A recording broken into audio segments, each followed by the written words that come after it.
오늘 이제 죄의 기원과 본질이란 내용이고요.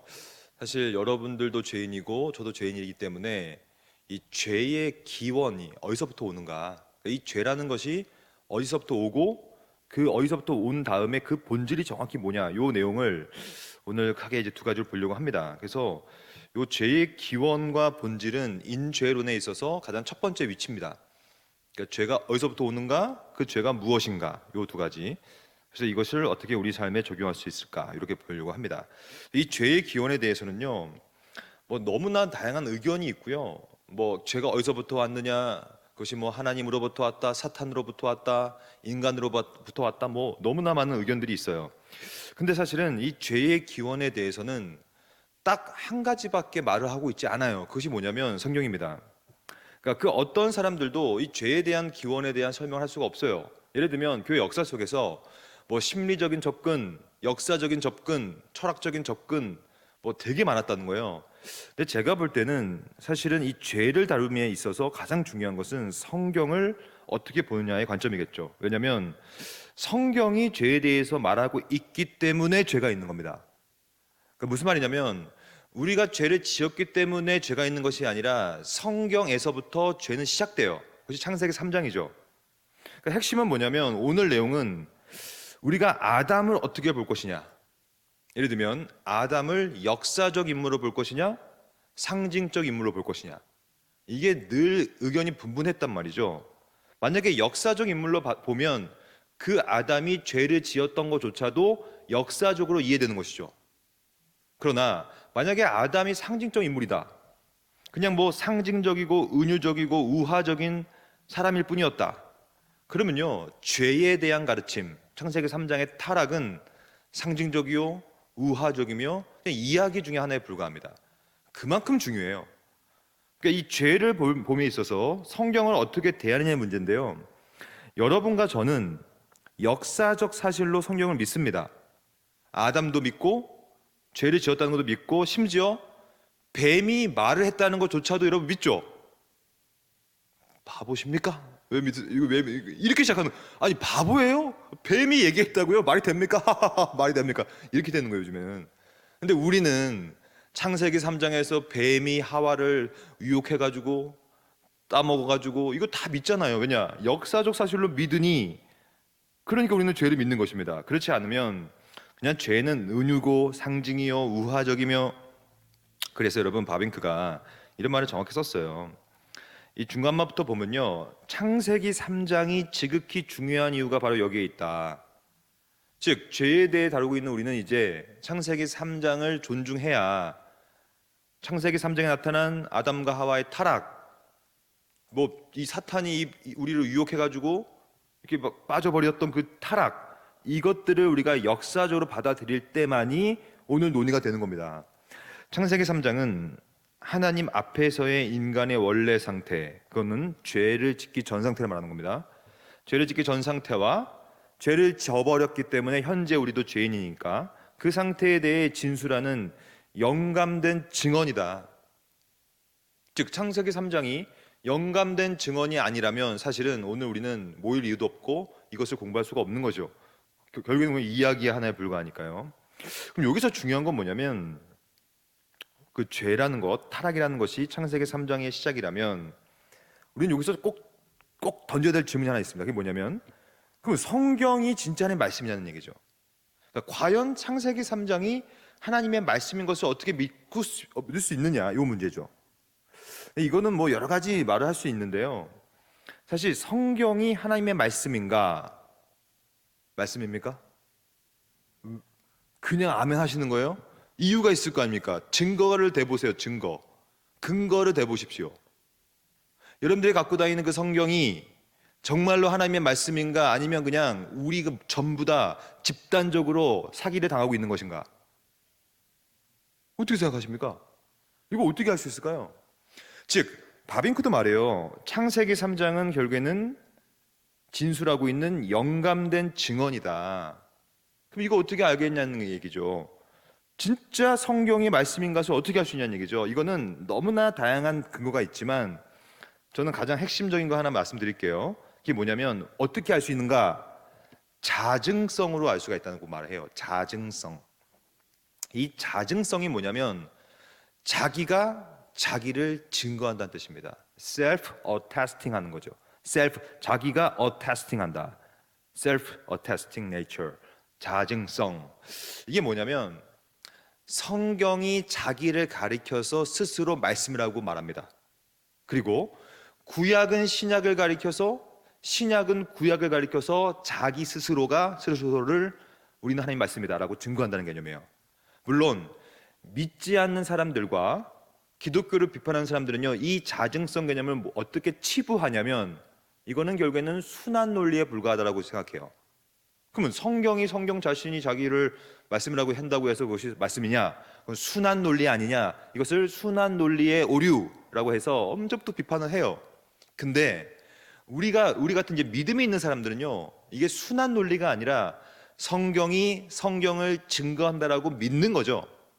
그 개념이거든요. 그럼 지금부터 성경이 성경을 성경이라고 증거하는 것들을 하나씩 보겠습니다. 로마서 3장 1절.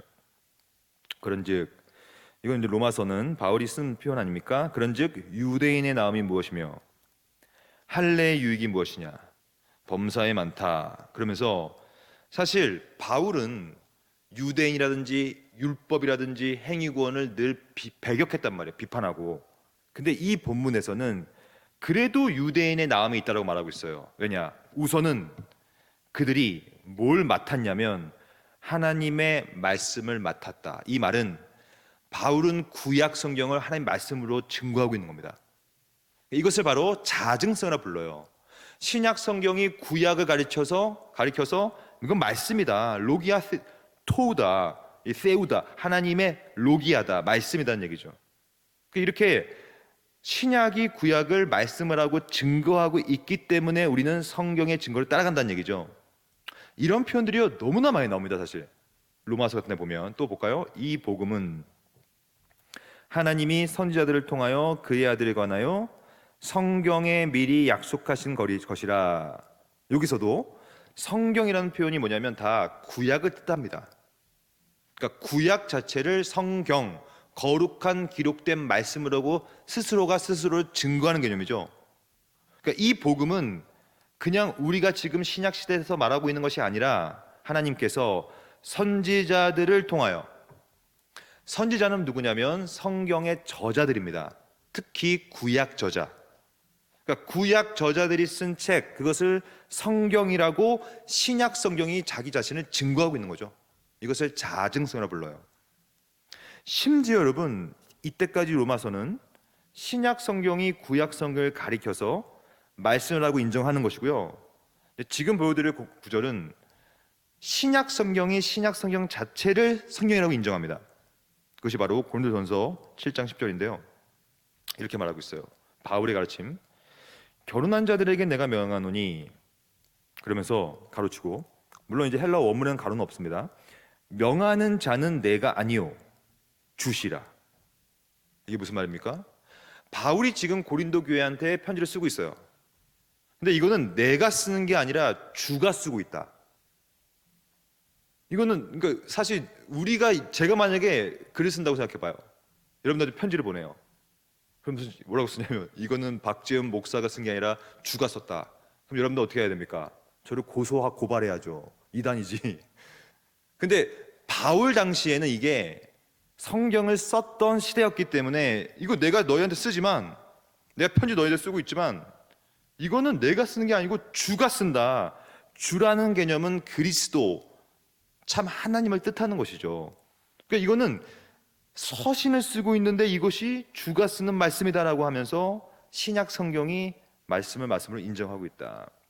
사실은 오늘 이 주제는 성경이 그렇게 얘기하기 때문에 죄가 들어왔고, 성경이 그렇게 얘기하기 때문에 타락이 전 세계에 퍼졌고, 그리하여 우리 모두 다 타락해서 예수님을 믿음을 통하여 죄를 사함 받는 것, 이 모든 개념은 성경이 자기 자신을 말씀을 하고 인정하면서 갖추어진 믿음 체계 내에서의 영감된 증언이기 때문에 이것은 무슨 역사적 심리적으로 접근할 수가 없는 거예요. 죄라는 것은 성경이 말함으로 우리도 그렇게 말씀으로 인정하고 갖는 것이죠. 그럼 여기서 우리가 좀 더 이제 들어갈 필요가 있어요. 그렇다면 성경은 분명히 우리가 죄인이라는 사실, 아담과 하와로부터 죄가 시작되는 사실을 말하고 있어요. 그럼 이것을 좀 더 줌인 해가지고 구체적으로 보려고 합니다. 그럼 이게 어떻게 시작되는 것이냐? 이것을 이해하려면 이제 조금 어렵지만 한번 이해를 추구해 보십시오. 원인을 따져보는 거예요. 오늘의 주제가 죄의 원인. 그러니까 죄의 시작을 거슬러 올라가 보는 거예요. 어디서부터 시작이냐? 이것을 원인론이라 불러요. 원인론. 어떤 사건이 일어나기 전에 원인이 무엇이냐? 근데 원인은 너무 다양하지만 신학에서는 크게 네 가지의 원인을 사용합니다. 효과적이죠. 이런 겁니다. 첫째, 가장 중요한 원인이 뭐냐면 작용 원인이에요. 이건 작용 원인을 다른 말로 하면 뭐라고 하냐면 트리거라고 합니다. 즉, 총이 아무리 많아도, 이 손가락이 아무리 많아도 당기지 않으면 총알이 나가지 않는 것처럼 이 당겨야 되는 거예요. 이 당기는 걸 작용인이라고 불러요. 그러니까 작용인이 있기 때문에 결과가 나온다는 개념, 제일 중요하죠. 그래서 여러분 스스로 생각해 보시면 됩니다. 죄의 진짜 궁극적인 이 작용인은 뭔가? 이게 진짜 죄의 시작이겠죠. 그거 우리가 좀 볼 거고요. 두 번째는 좀 어려운 개념인데요. 형상적 원인이라는 게 있습니다. 이건 뭐냐면 좀 더 형이상학적인 것이고요. 좀 더 눈에 보이지 않는 어떠한 큰 틀에서의 신념, 철학 이런 개념이거든요. 이게 좀 어려워요. 왜냐? 아리스토텔레스가 말했던 거거든요. 철학적 개념이거든요. 어떤 존재가 있기 위해서는 형상과 진료가 필요하다. 그 얘기거든요. 그러니까 형상적 원인은 좀 더 눈에 보이지 않는 생각, 신념, 철학적 사상, 느낌들 이런 것들을 말하고 있습니다. 그리고 세 번째, 진료적 원인은 쉬워요. 이건 뭐냐면 어떤 일이 벌어지기 전에 어떠한 도구와 수단 혹은 재료가 사용되느냐의 문제예요. 그것을 진료적 원인이라고 불러요. 그러면 죄에 대해서 한번 생각해 보면 됩니다. 진료가 무엇인가? 죄에 대해서 재료가 무엇이었는가? 마지막, 목적 원인은 뭐냐면 왜 이것이 벌어졌는가? 궁극적인 이유를 뜻해요. 그러니까 여기서는 죄가 도대체 왜 벌어진 거지? 죄는 목적이 뭐지? 요 개념, 요 네 가지로 죄의 시작을 한번 가늠해 볼 수 있습니다. 그럼 여기서 우리는 요 네 가지의 사중 인과관계를 죄의 기원에 한번 적용시켜 보겠습니다. 그것이 바로 아담과 하와의 죄의 타락이겠죠. 그럼 요 사진을 보면서, 그림을 보면서 아담도 있고 하와도 있어요. 저 위에 보니까 뱀도 있고요. 선악과도 있네요. 나무도 있고요. 그럼 이렇게 딱 봤을 때 하나씩 하나씩 따져 보면 됩니다. 이것이 죄의 시작이라면 쉬운 것부터 갈게요. 이 죄에 있어서 진료적 원인은 뭘까요? 그렇죠. 근데 과연 선악과가 사과일까요? 아닙니다. 사과인 줄 몰라요, 우리는. 선악과죠, 선악과. 선악을 알게 하는 열매. 그것이 분명한 것은 재료가 된 건 맞아요. 맞죠? 그리고 또 뭐가 있을까요? 재료가 뭐가 있을까요? 이렇게 손으로 짚지 않았을까요? 아담과 하와의 손도 재료가 될 수 있겠습니다. 아마 이렇게 먹었겠죠. 입술, 뭐 이빨, 뭐 혓바닥, 뭐 다 재료죠 이거. 이게 도구가 되어서 먹은 거니까. 그러니까 이런 식으로 물론 사탄, 이 뱀도 도구가 될 수 있습니다. 그러니까 기본적으로 죄가 일어날 때 사용되었던 재료들이 다 진료입니다. 그러면 두 번째, 형상적 원인은 무엇입니까? 이건 좀 어렵지만 정답을 먼저 말씀드릴게요. 형상적 원인은 뭐냐면 마음의 문제이기 때문에, 내 마음에 뭐가 있냐의 문제이기 때문에 탐심입니다. 탐심. 그러니까 너가 이거 먹으면 하나님처럼 될 거야. 눈이 밝아질 거야. 그러니까 하와가 와, 나도 그렇게 될 수 있나? 이 탐심이 있었던 것이죠. 그래서 와, 보암직도 하고 먹음직도 하네. 탐심이 발동된 것이죠. 그러니까 형상적 원인은 우리 내부적에 있는 생각과 사상이거든요. 그럼 여기서 가장 중요한 게 뭐냐면 이 원인론을 따져 묻는 이유는 사실은 작용인을 찾기 위함이에요. 왜냐하면 죄가 일어났다면 진짜 작용인만 찾으면 그것이 시작이거든요. 그러면 작용 원인은 뭘까요? 이걸 잘 생각해 봐야 돼요. 이게 바로 정답, 죄의 시작이니까. 뭘까요? 작용인. 그리고 창세기 3장의 작용인은 지금도 여러분들이 죄를 지을 때 똑같이 작용인으로 작용됩니다. 그러니까 창세기 3장은 과거에 끝나지 않아요. 오늘도 내일도 우리가 죽기 전까지 계속 벌어집니다. 왜냐? 오늘도 우리가 선악과를 따먹기 때문에, 죄를 짓기 때문에. 그럼 오늘도 여러분들 죄를 지었다면 여러분들은 뭐 때문에 죄를 짓죠? 작용인이 뭘까요?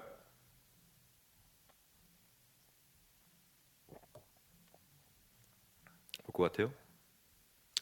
정답을 좀 말씀드릴게요. 작용인은 인간의 자유의지입니다. 이게 오늘의 첫 번째 시간의 결론이에요. 그래서 이게 왜 중요하냐면 많은 사람들은 죄의 작용인을 하나님으로 보기 시작해요. 이래서 그 유명한 하나님을 죄의 저자로 만드는 논리입니다. 왜 그러냐면 하나님께서 어차피 아담과 하와가 선악과를 먹었지 다 아시지 않았습니까? 아니, 하나님은 다 작정한다며요. 예정한다며요.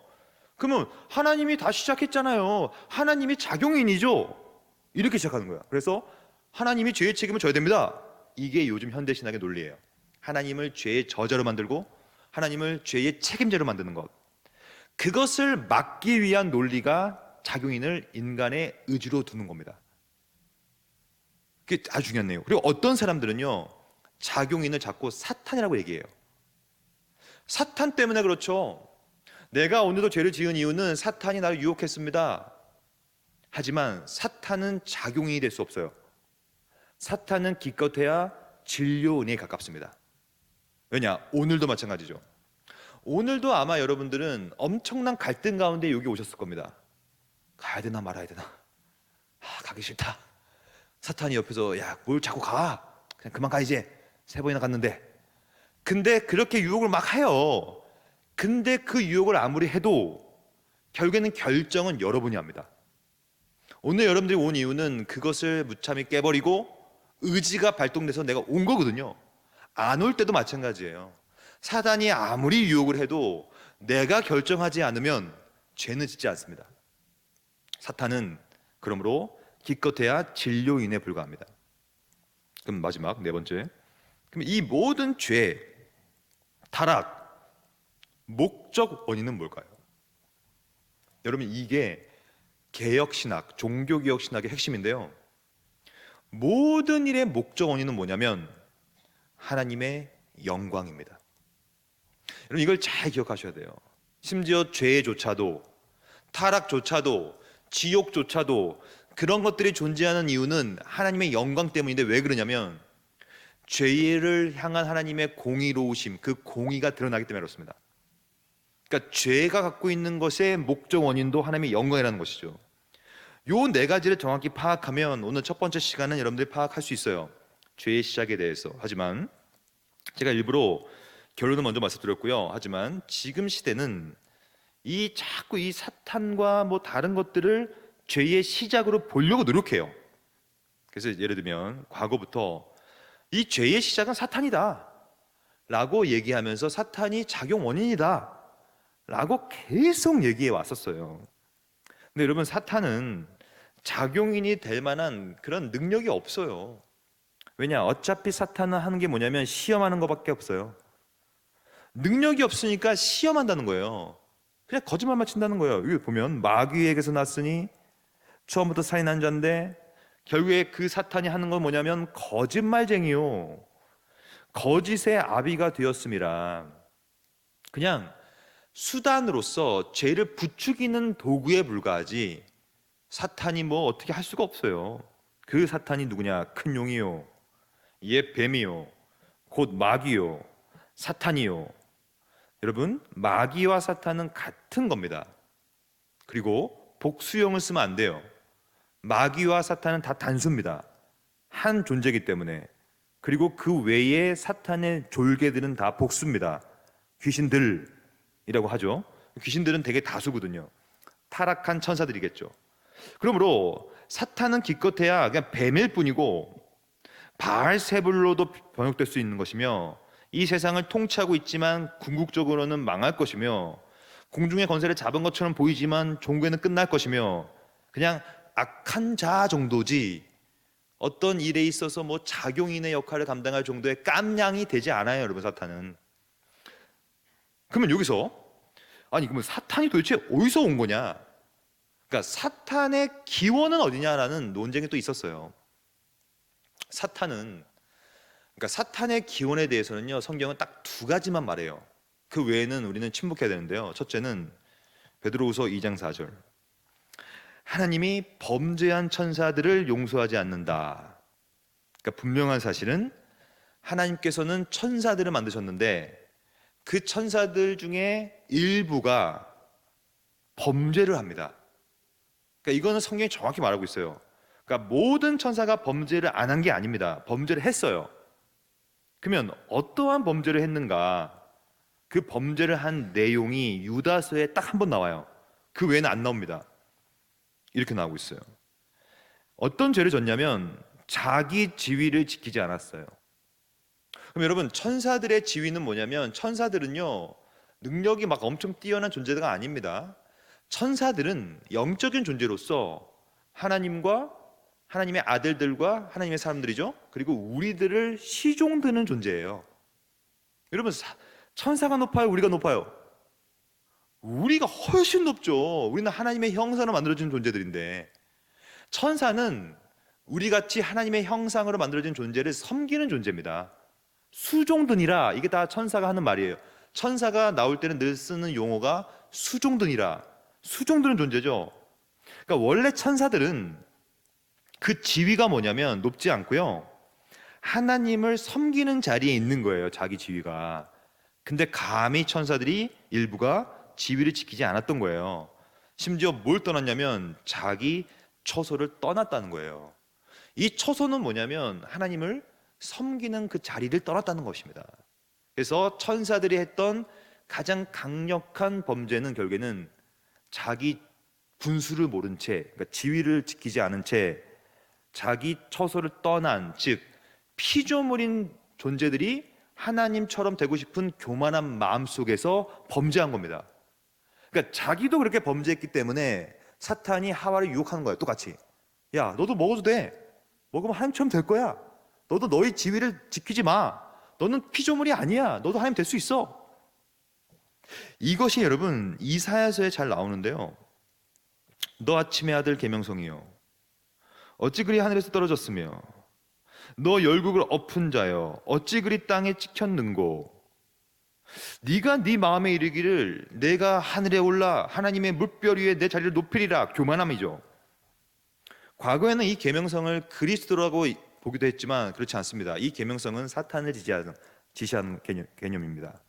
그래서 이 한 천사 중에 타락한 천사가 나는 이제 하나님의 별 위에 내 자리를 높일 거다. 내가 북극 지폐의 산 위에 앉을 거다. 내가 가장 높은 구름에 올라갈 거다. 그래서 여기서 뭐라고 나와 있냐면 감히 지극히 높은 이와 같아지리라. 이 지극히 높은 이가 누굽니까? 하나님이에요. 나는 이제 하나님보다 높아질 거다. 이게 바로 범죄한 천사들이고, 범죄한 천사들이 자기 지위를 지키지 않았던 것이며 자기 처소를 떠났다는 것을 범죄한 천사라고 베드로서 말하고 있는 것입니다. 그러면 여기서 중요한 것은 뭐냐면, 왜 제가 이런 말씀 드리냐면, 많은 사람들은요 또 어떻게 생각하냐면, 아니 사탄이 있다고? 그러면 그 사탄은 누가 만들었겠네? 그럼 모든 것은 창조주는 하나님이시니, 하나님이 천사들과 더불어 사탄도 만들었구나 라고 시작을 하기 때문에 문제인 거예요.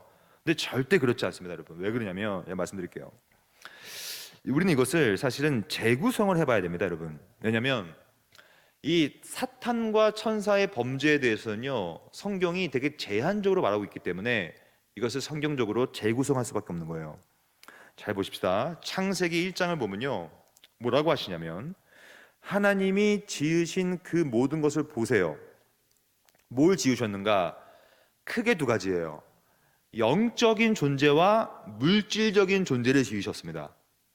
그러니까 물질이라는 것은 온 세상 만물과 우리 인간, 우리는 또 물질적인 육체가 있으니까요.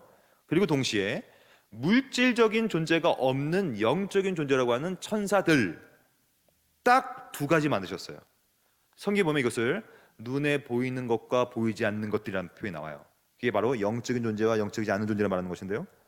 하나님이 지으신 그 모든 것은 그러므로 영적이 됐든 영적이 아니 됐든 보시기에 심히 좋았어요.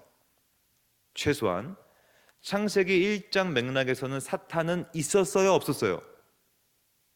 없었어요. 무슨 말이냐면 하나님은 사탄을 만든 적이 없습니다. 하나님은 귀신을 만든 적이 없다는 거예요. 하나님은 천사들만 만들었어요. 천사들만. 그리고 보시기에 심히 좋았어요.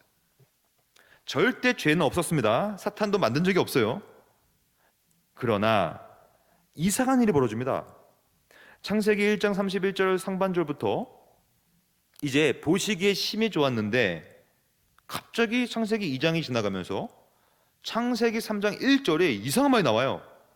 무슨 말이 나오냐면 그런데 뱀은 여호와 하나님이 지으신 들짐승 중에 가장 강교하니라 라는 말이 나와요. 그러면 이게 좀 모순이 느껴지지 않습니까? 아니 보시기에 심히 좋았는데 갑자기 어떻게 강교한 게 나오냐. 그러니까 이것을 재구성할 수밖에 없는 거예요. 그러면 창세기 1장과 3장 사이에 무슨 일이 벌어진 것입니다. 그 무슨 일은 뭐냐면 천사들 중에 많은 천사들이 나는 이제 하나님보다 높아지고 싶다, 높은 구름에 올라가고 싶다, 지극히 높은 이와 같아지고 싶다 라고 감히 반역을 한 것이며, 자기 지위를 지키지 않았던 천사들이 있었던 것이며, 자기 처소를 떠난 천사들이 있었던 것이죠. 이건 복수형입니다. 천사들이 타락한 겁니다. 그리고 그것을 뭐라고 하냐면 범죄한 천사들이라고 부르고요, 결국에는 이 범죄한 천사들 중에 우두머리가 사탄이 된 것이죠.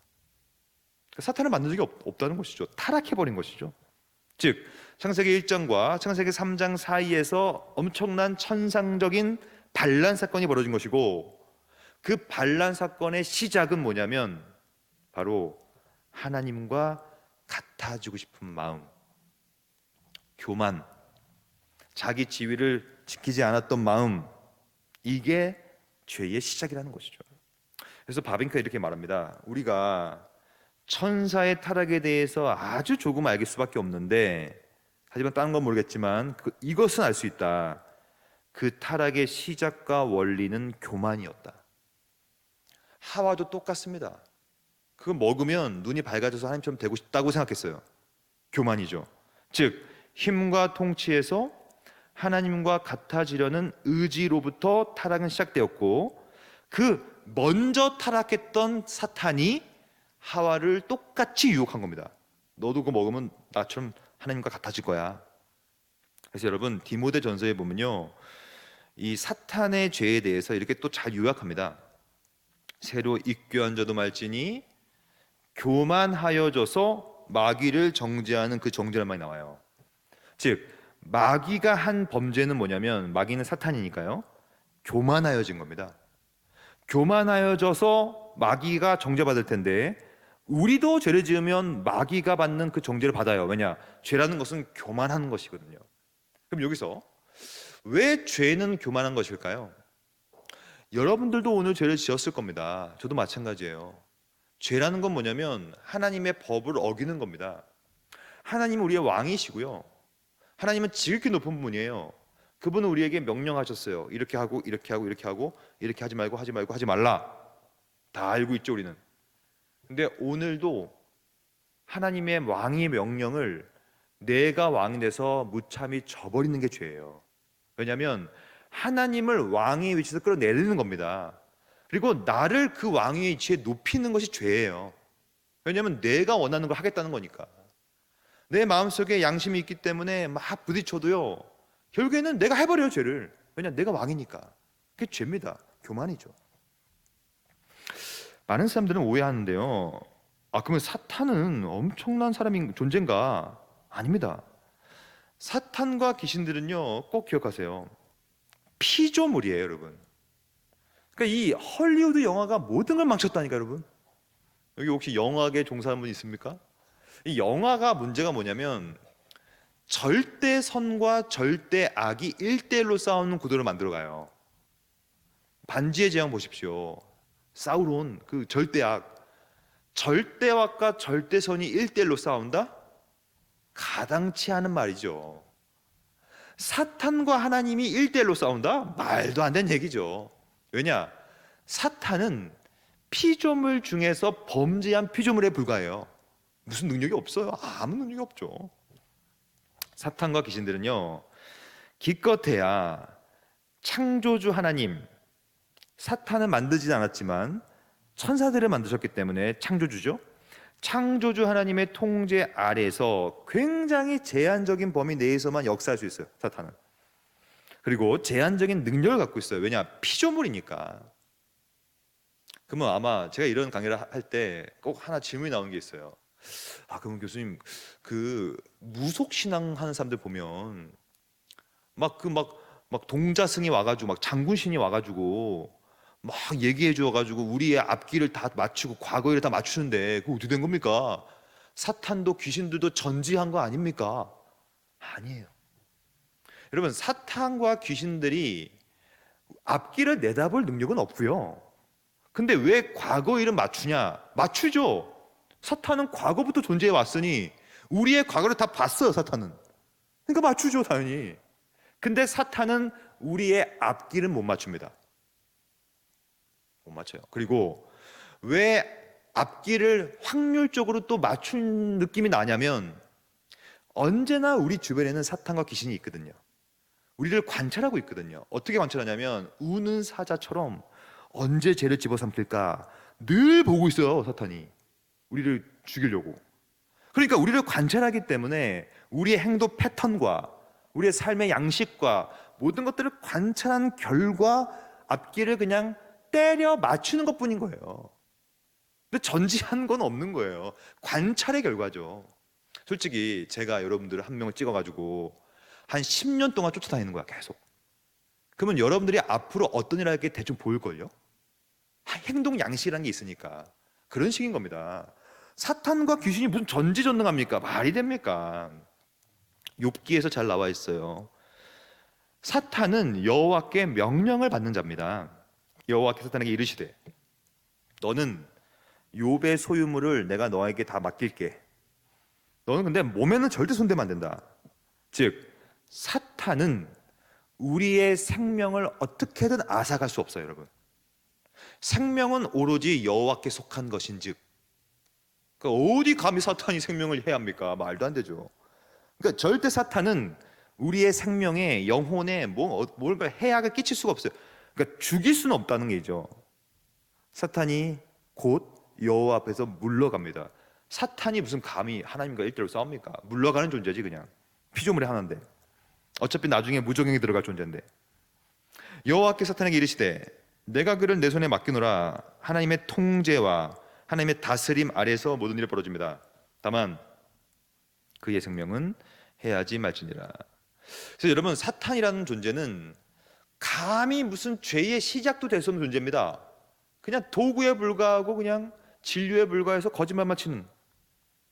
그런즉 너희는 하나님께 복종할지어다. 여러분, 사탄은 그러므로 능력도 없고 아무것도 아니기 때문에 대적해버리면 피해버려요. 사탄은 그냥 주 예수의 이름으로 대적해버리면 됩니다. 그냥 사탄이 그냥 피해갈 수밖에 없어요. 아무것도 아니고 사탄 사실. 근데 제가 밤마다 진짜 안타까운 게 우리 딸이 밤마다 진짜 막 울먹울먹 거려요. 아빠 무서워요. 왜 무서워? 사탄이 올 것 같아요. 그럼 내가 뭐라, 야! 사탄이 온다는 느낌이 들면 주 예수 이름으로 대적해버려. 물러간다. 근데 아빠, 그러면 아빠는 목사니까 그런 말을 하시죠. 난 목사가 아니잖아요. 목사가 뭐고 상관없어요. 우리는 만인 제사장, 우리는 하나님 앞에 주 예수 이름으로 담대하게 나갈 수 있다는 거예요. 뭐 걱정합니까? 마귀는요, 우리가 대적하면 도망가는 거예요. 왜냐? 마귀가 앞으로 할 것은 뭐냐면 그냥 영원한 심판을 받은 존재이기 때문에 지금은 발악을 하고 있을 뿐이에요. 능력이 없기 때문에 이제 주님이 오시면 나 이제 죽겠구나. 이거 보세요. 자기 지위를 지키지 아니하고 자기 처소를 떠난 천사들을 한날의 심판까지 이제 영원한 결박으로 흑암에 가두시고 이제 앞으로 무적행에 들어가 버리기 때문에 이미 운명이 정해진 이 사탄을 향하여서 우리가 두려워할 이유가 없다는 것이죠. 결론은 죄의 기원을 따질 때 죄의 작용인에다가 사탄을 위치시킬 수는 없다는 개념입니다. 그 정도로 능력이 있는 존재가 아니기 때문에. 그럼 두 번째, 그럼 사탄이 작용인이 아니더라면, 진료에 불과하다면, 그러면 진짜 죄의 시작은 하나님이구만 라는 논리가 형성될 수 있어요. 이 논리는 현대 신학에서 가장 많이 사용하는 논리입니다. 하나님을 죄의 시작으로 보고 싶은 것이죠. 이것을 하나님을 죄의 저자로 만드는 논리라고 하는데요. 사실 이게 되게 맞기도 해요. 어느 정도까지는. 왜냐하면 세 번째, 하나님은 전지하시거든요. 그래서 사실 하나님은 아담이 선악과를 따먹을 거라는 사실을 다 알고 계셨죠, 당연히. 그리고 그것을 심지어 계획도 하셨습니다. 우리가 다 배운 대로 실론에서 하나님은 그 작정의 범위가 가장 작은 것부터 가장 큰 것까지라는 거예요. 그러니까 아담의 타락도 당연히 계획하셨죠. 그러나 이것을 잘 기억하셔야 돼요. 하나님께서 아담의 타락을 계획했다고 해서 하나님이 아담에게 강제로 프로그램을 심어가지고 너는 내가 계획했으니 선악과를 먹을 수밖에 없어, 너는 어쩔 수 없어, 너는 속된 말로 빼박이야, 이게 아니라는 거예요. 왜냐? 아담과 하와는 자유의지가 여전히 있었어요. 그래서 계획했다는 것이 곧 우리를 강제하지 않는 개념이거든요. 하지만 성경은 말하죠. 여호와께서는 나를 살펴보셨고 나를 아신다. 주께서는 내가 앉고 일어섬을 아시고 멀리서도 내 생각을 아시기 때문에 나의 모든 길, 내가 눕는 거 다 살펴보시기 때문에 내가 하는 모든 행위를 익히 아신다. 그 사람들은 이렇게 생각하는 것이죠. 봐라, 이거 하나님이 아담과 하와의 타락을 다 아셨고 다 계획했는데 이거 당연히 죄의 시작이 하나님이지 라면서 어떤 것도 하나님의 작정밖에 있을 수 없다는 개념을 갖다 쓰면서 하나님을 죄의 저자로 만드는 것이죠. 근데 이 지점에서는 우리가 꼭 하나 알 필요가 있는 게 있어요. 뭐냐면 도르트 신경이라는 게 있습니다. 도르트 회의에서 만든 신경인데요. 그 신경들을 만들었던 총대들이 이 논리를 막 생각하면서 결국에는 원인을 가까운 원인과 먼 원인으로 구별하기 시작했어요. 그래서 아담의 타락은 멀리는 하나님이 계획한 게 맞다. 왜냐하면 작정하니까. 그러나 가까운 원인은 인간의 자유의지에 있다라고 신앙을 고백하기 시작했어요. 이게 맞다고 봐요. 왜냐하면 오늘도 우리가 죄 짓는 거에 대해서 하나님은 아실 겁니다. 계획을 하셨을 거예요. 왜냐하면 하나님은 놀라지 않으니까. 그럼에도 불구하고 오늘도 멀리서는 작동하시지만 죄에 있어서는 가깝게는 내가 선택하는 거거든요. 내가. 오늘 우리가 10시에 끝날 텐데요.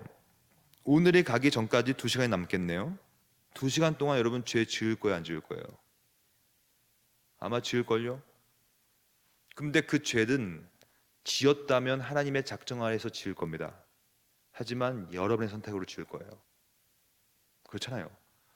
하나님께서 계획하셨던 것을 우리는 이해는 하지만 정확히 뭔지 모르죠. 하지만 동시에 오늘도 우리가 죄를 지을 경우에는 내가 결정해 죄를 짓습니다.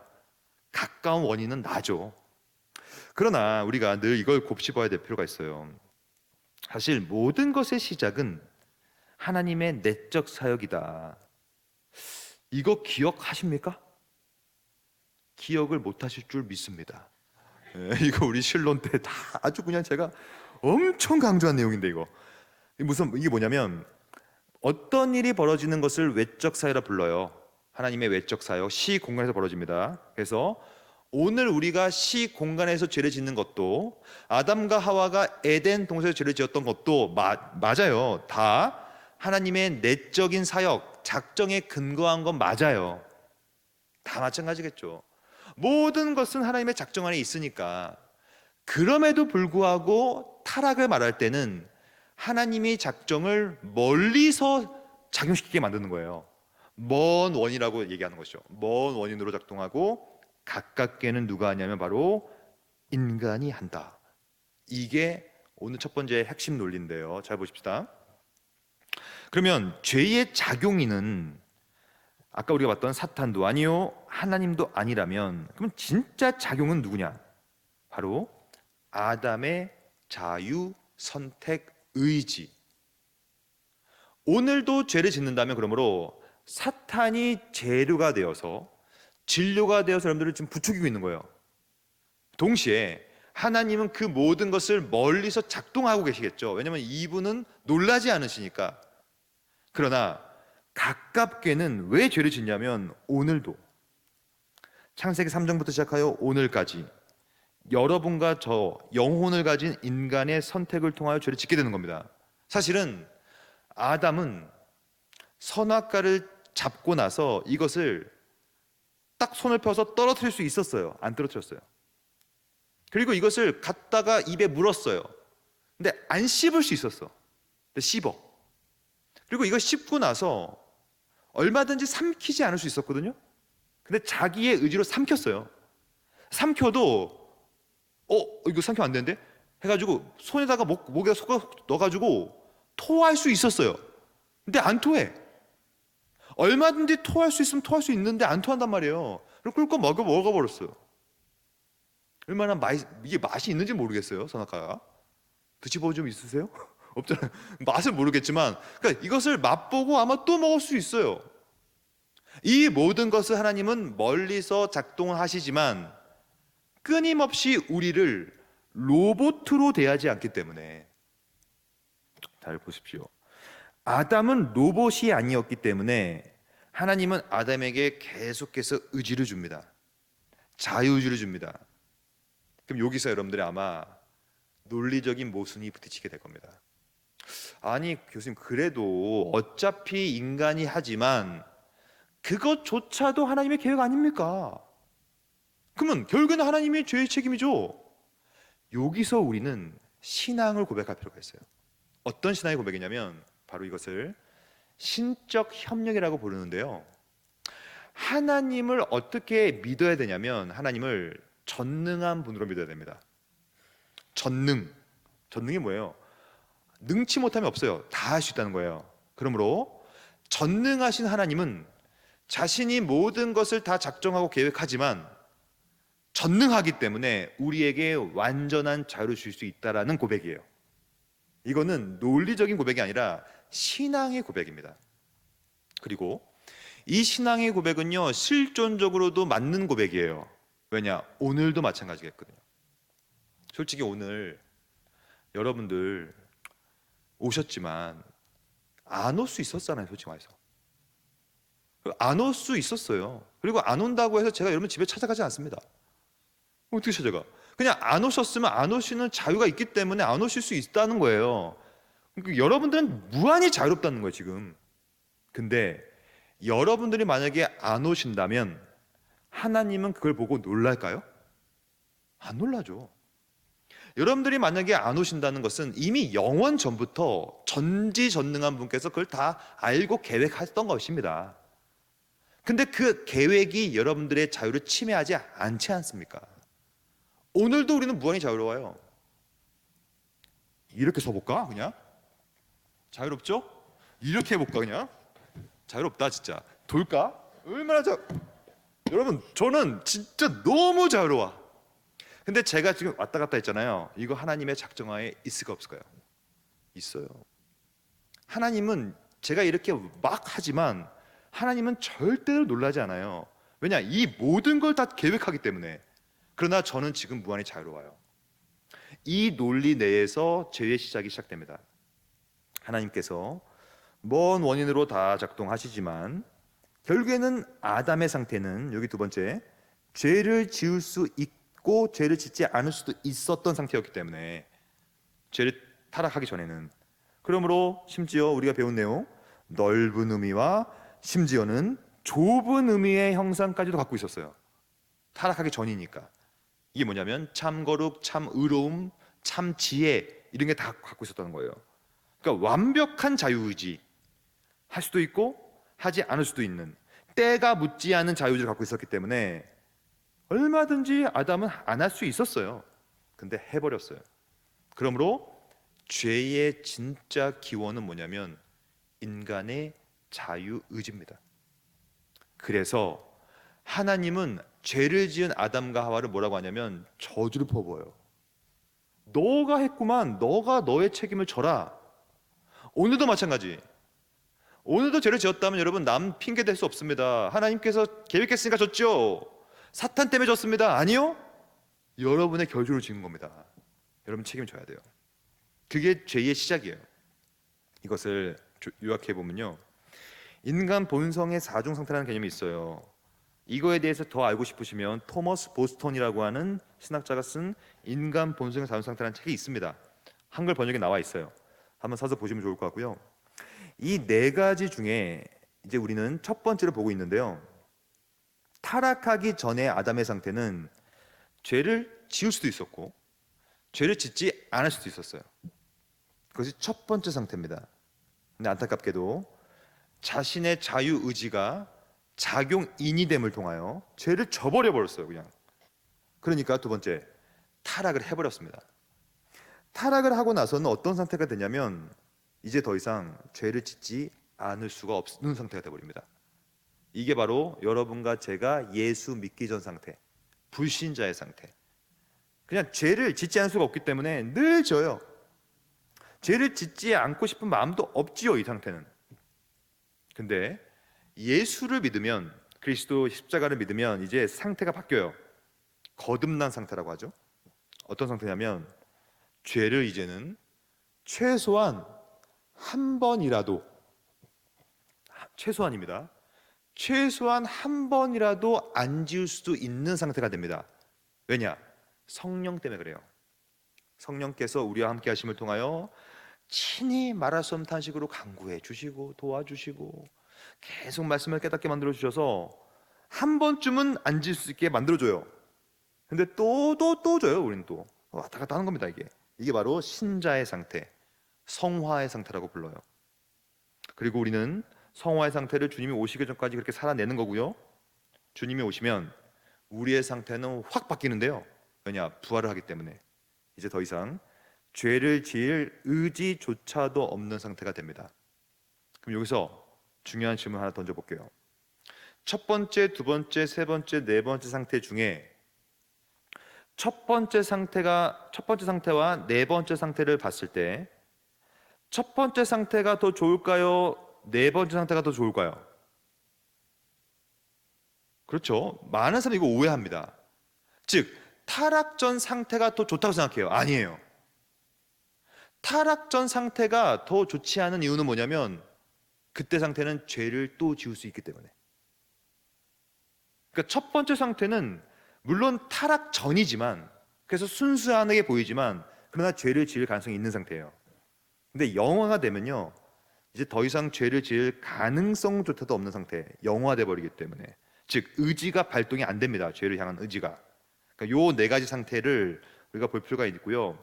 그러므로 죄의 시작은 다 의지거든요. 죄를 지을 수 있음 없음, 짓지 않을 수 있음 없음이 다 의지의 문제이기 때문에. 그래서 바빙크는 이렇게 잘 요약합니다. 사탄이 먼저 타락했다. 타락은 교만함을 통하여 자기 지위와 처소를 버렸다는 거죠. 그리고 아담과 하와를 유혹했어요. 기껏해야 한 것은 유혹이에요. 진료에 불과해요. 작용이 될 수 없습니다. 그 결과 아담과 하와가 타락했죠. 아담과 하와의 타락, 사탄의 타락은 하나님의 작정하에 다 있었겠죠. 그러나 바빙크는 정확히 말했어요. 그러나 사탄도 하나님도 죄의 기원이 될 수 없다는 것이죠. 죄의 기원은 오로지 이성적 피조물의 의지에 있는 것이다. 이게 죄의 기원이에요. 죄의 시작이죠. 그러므로 여기서 보면 이성적 피조물, 그러므로 동물, 식물, 물건은 죄를 지을 수 없어요. 오로지 이성적 피조물, 즉 영혼을 가진 존재, 그리고 이성적인 존재, 유일하게 인간과 천사밖에 없어요. 천사도 이성적 피조물이거든요. 이성적 피조물. 그러니까 천사들이 타락한 것이죠. 그러니까 여러분과 저, 그리고 이성적 피조물이 갖고 있는 이 모든 사람들만 의지가 있기 때문에 죄를 지을 수 있다. 이 내용을 바빙크는 이렇게 한마디로 요약합니다.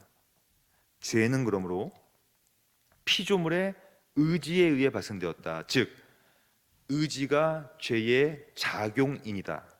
따라서 그것은 피조물의 본질적 존재에 속하지 않고, 이건 뭐냐면 하나님께서 죄를 피조하지 않았다는 개념이에요. 이건 우리가 쉬었다 볼 건데요, 아주 중요한 개념. 죄가 존재냐 상태냐의 개념이 있거든요. 근데 여기서 뭐라고 하냐면 죄는 의지에 의해 발생된 것이며, 즉 결과물이라는 얘기죠. 그 말은 피조물의 본질적 존재에 속하지 않는다는 얘기는 하나님께서 죄라는 존재를 만든 적이 없다는 겁니다. 꼭 기억하세요. 여러분, 하나님은 죄를 만든 적이 없어요. 그러면 죄의 저자겠지, 하나님이. 그게 바로 여기서 나와 있는 그것은 피조물의 본질적 존재에 속하지 않는다. 하나님께서 피조하지 않았다, 죄는. 오히려 우리를 만들어 놓고 인간에게 하나님의 형상과 영혼과 의지를 부어 넣어 주셔서 그 의지를 잘못 사용한 사람에 한한, 그게 불순종이죠. 불순종을 통하여서 죄라는 상태, 결과물이 만들어져 버렸다는 것이죠. 정리하겠습니다. 죄의 기원에 대해서는요, 사실은 성경이 그렇게 말하기 때문에 우리도 믿는 것이고요. 그리고 그 성경은 자증성, 셀프한데 어타스팅한 거예요. 서로가 서로를 자증해서, 신약과 구약이 서로 자증함을 통하여서 성경이 죄를 말하고, 성경이 사탄을 말하고, 성경이 뱀의 유혹을 말하기 때문에 우리는 그것을 믿는 것이죠. 그리고 쭉 살펴보면 결국에는 사탄도 하나님도 죄의 작용이 될 수 없다. 진료요, 먼 원인으로 작동했을 뿐이고, 죄의 궁극적인 시작은 결국에는 이성적 피조물의 의지, 아담과 하와의 그 먹고 싶어하는 의지, 그리고 여러분도 똑같아요. 오늘도 우리가 죄를 지을 때는 여러분 스스로의 의지가 발동되어서 죄를 짓게 되는 것이죠. 그래서 의지가 제일 중요한 겁니다. 사실 우리가 구원받는 것도 뭐냐면 우리의 의지가 새롭게 되는 거거든요. 하나님을 향하고 싶은 마음으로 바꿔주고 그 의지를 발동하게 만들어주고, 그래서 이 의지를 발동시키는 것이 사실 인죄론의 핵심인데요. 죄의 기원에 대해서는 이제 좀 파악이 되셨습니까? 결국에는 죄의 기원을 우리 인간의 의지에 둬야만 우리가 죄에 대한 경각심을 갖게 되고 죄에 대한 책임에 대한 문제까지도 좀 해결할 수 있거든요. 그게 이제 우리가 이제 보게 될 죄의 본질에 대한 문제입니다. 죄의 본질은 이제 이렇게 좀 시작하려고 해요. 여기 보면 이제 죄인이 있습니다. 우리나라 죄인인데요. 딱 보니까 이제 죄를 많이 줬어요, 이분이. 그래서 그럼 이 죄인을 봤을 때 여러분, 이 죄인은 죄를 지은 겁니까? 죄를 갖고 있는 겁니까? 죄의 상태에 있는 겁니까? 이게 뭡니까? 그러니까 죄의 본질은 뭐냐는 얘기죠. 그러니까 죄를 짓는다는 말이 죄를 갖고 있는 것인가? 아니면 죄를 뭐 어떻게 어떤 상태로 내가 소유하고 있는 것이냐? 왜 죄인을 죄인이라 부르냐, 이 문제입니다. 이것을 신학에서는 그 두 가지로 나눠서 이해를 추구합니다. 이게 뭐냐면 죄가 존재이냐 상태이냐. 여러분 스스로 한번 고민해 보십시오. 이게 이제 죄의 본질을 이해함에 있어서 첫 걸음이거든요.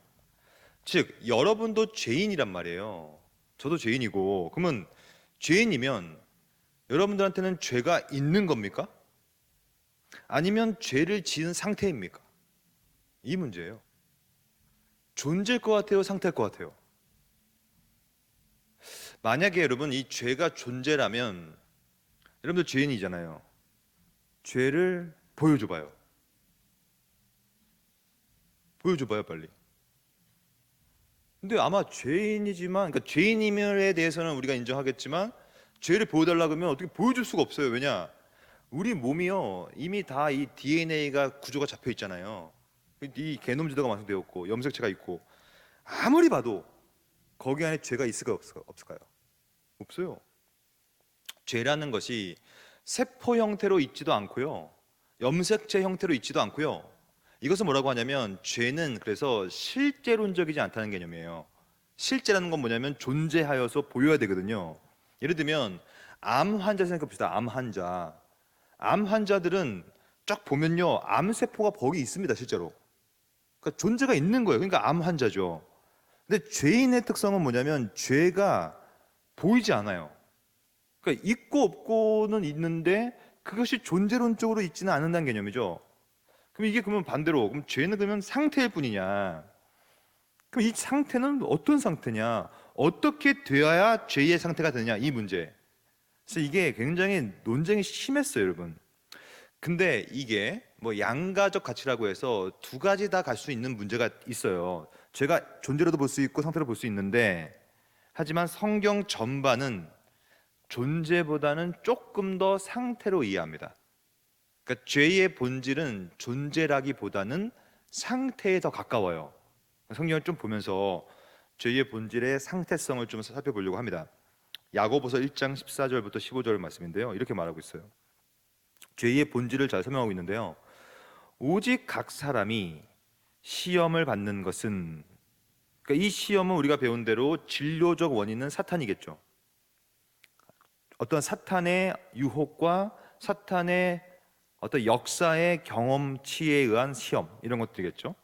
그러면 이제 이렇게 우리가 시험을 받으면 자기 욕심에 끌려, 이 자기 욕심을 사중 원인에서는 뭐라 그랬죠? 자기 욕심? 형상적 원인이라고 불렀어요.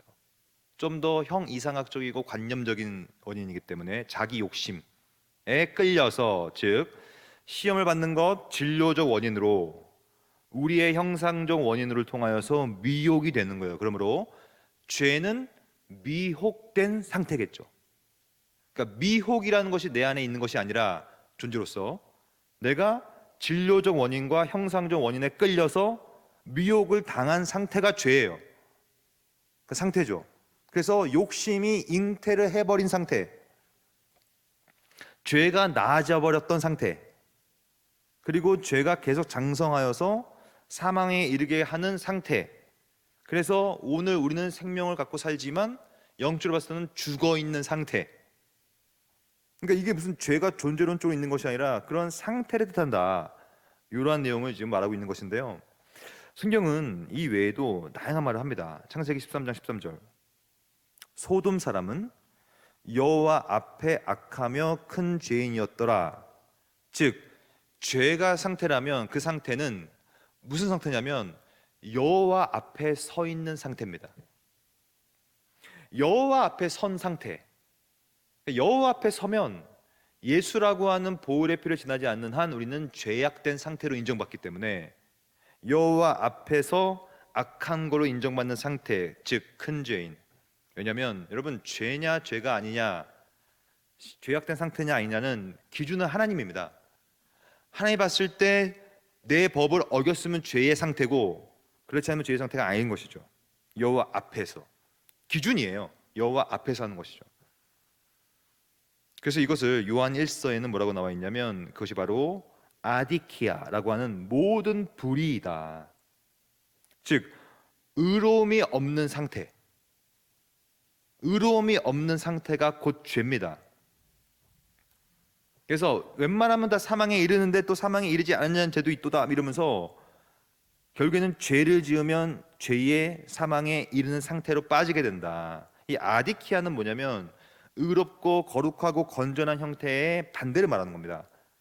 그러니까 여전히 우리 가운데 있는 불의한 상태가 죄다. 이것을 한마디로 요약하면 뭐냐면 요한 1서에 잘 나와 있는데요. 3장 4절에 결국에는 죄는 죄를 짓는 자마다 무슨 상태를 갖고 있냐면 불법을 행하는 상태가 죄입니다. 그러니까 오늘도 여러분, 우리는 예수를 믿음을 통하여 의롭다고 인정을 받았어요. 하나님의 자녀로서 인정을 받았습니다. 그러나 오늘도 하나님의 법 앞에서, 하나님 앞에 섰을 때 우리는 죄인으로 인정받아요. 왜냐하면 죄인이니까, 불법을 여전히 행하니까. 그러나 하나님께서 그래도 예수 안에 있는구나, 예수를 믿구나, 예수 안에 있는 자에게는 결코 정죄함이 없나니 라면서 불법을 행하고 있는 우리를 가리켜서도 심지어는 의롭다고 인정받는, 이게 복음이라는 거예요. 복음. 복음이 다른 게 아닙니다. 이 법을 어김에 있어서 우리는 자유로운 삶이 없어요. 왜냐하면 이것은 행위의 문제가 아니니까. 여러분, 법을 어긴다는 것이 행위의 문제가 아니라 마음의 문제입니다. 마음을 잡을 수가 없어요. 그러니까 남을 미워하면 일단 살인죄를 저버렸어요. 우리는 이미 끝났습니다. 가장 큰 죄라고 하는 하나님의 형상을 죽이는 행위, 살인, 근데 이미 끝났어. 우리는 너무 미워하기 때문에. 미워하면 살인자니까요. 불법을 너무 자행하죠. 그러니까 불법을 행하는 상태, 불법이라는 것이 세포로 우리한테 들어오는 게 아닙니다. 법을 어기지 않는 상태를 죄라고 하는 거죠. 그래서 요한 1서 3장 4절에 보면 가장 죄를 잘 표현했어요. 결국에는 죄는 불법이라. 따라 봅시다. 죄는 불법이다. 이게 죄의 정의예요. 죄는 불법이에요. 그러니까 죄로부터 자유로울 사람 없어요. 왜냐하면 모두 다 불법을 저지르고 있어요. 마음의 불법, 행위론적인 불법 다 저지르고 있어요. 그래서 바빙크는 죄의 본질을 이렇게 잘 설명하기 시작했어요. 사실은 죄는 진정한 의미에서 기원이 없다. 여러분, 이 표현은 의미가 뭘까요? 이걸 이제 꼭 말씀하셔야 됩니다. 왜냐하면 우리가 첫 번째 시간 배운 내용이니까. 그렇죠. 죄가 하나님께서 죄를 만든 적이 없다는 거예요. 그러니까 엄밀히 말해서 죄의 기원은 없죠. 죄를 만든 건 없으니까 하나님께서. 하지만 시작은 있죠. 시작은 원인들이 발동됨을 통하여 의지가 발동되어 죄를 지은 상태가 되어버린 거기 때문에. 그러므로 사탄을 모든 논리의 아이러니라고 부르는 것은 틀린 말은 아니다. 그러나 여기서 우리는 우리 지식의 한계에 다다를 수밖에 없어요. 왜냐하면 죄는 존재해요. 왜냐하면 오늘도 죄악이 가득하니까. 와, 저기 팔레스타인 어떡합니까 이거? 이스라엘과 하마스가 지금 전쟁 중에 있는데요. 대부분 죽어가는 사람들이 다 어린이와 여인들이래요. 너무나 많이 죽고 있어요. 그러니까 죄가 지금 가득해요. 존재합니다. 그럼에도 결코 죄는 자신의 존재를 정당화할 수는 없어요. 왜냐하면 존재는 반드시 의식이 있어야 되고 자기 스스로를 자기가 말을 할 수 있어야 하는데 죄는 존재가 아닌 거예요. 죄가 무슨 죄를 만들어서 야 너의 이름은 죄야 너가 활동해, 이 죄가 돌아다니는 게 아니거든요. 죄는 그냥 상태인 거예요. 불법을 저지르는 상태, 하나님 앞에서 죄를 지는 상태. 그러므로 바빙크는 말하죠. 죄는 그러므로 불법이요 불합리한 상태다. 여러분들이 이 논쟁은 굉장히 심했던 논쟁인데요. 이렇게 좀 이해하시면 돼요. 존재라는 표현으로도 어느 정도는 이해할 수 있어요, 죄를. 그러나 좀 더 죄는 상태에 가깝고 하나님 앞에서의 불법의 상태, 이게 죄요, 이것이 불합리한 것이다. 그럼 여기서 우리는 죄가 불법의 상태라면 이 불법의 상태는 어디서부터 언제부터 시작되는가? 언제부터 시작됩니까? 바로 태어날 때부터. 예, 이쁘예요, 얘. 처절한 죄인입니다. 이쁘긴 한데 얘가. 근데 이 아이가요 얼마나 죄인인지 몰라요, 여러분. 그러니까 우리 인간은 이게 이제 소위 윤리학이나 도덕 철학에서는 소위 성선설, 성악설 이런 말 쓰잖아요. 인간 본성은 본래적으로 선하다, 인간 본성은 본래적으로 악하다. 그러나 성경은 정확히 성악설을 말합니다.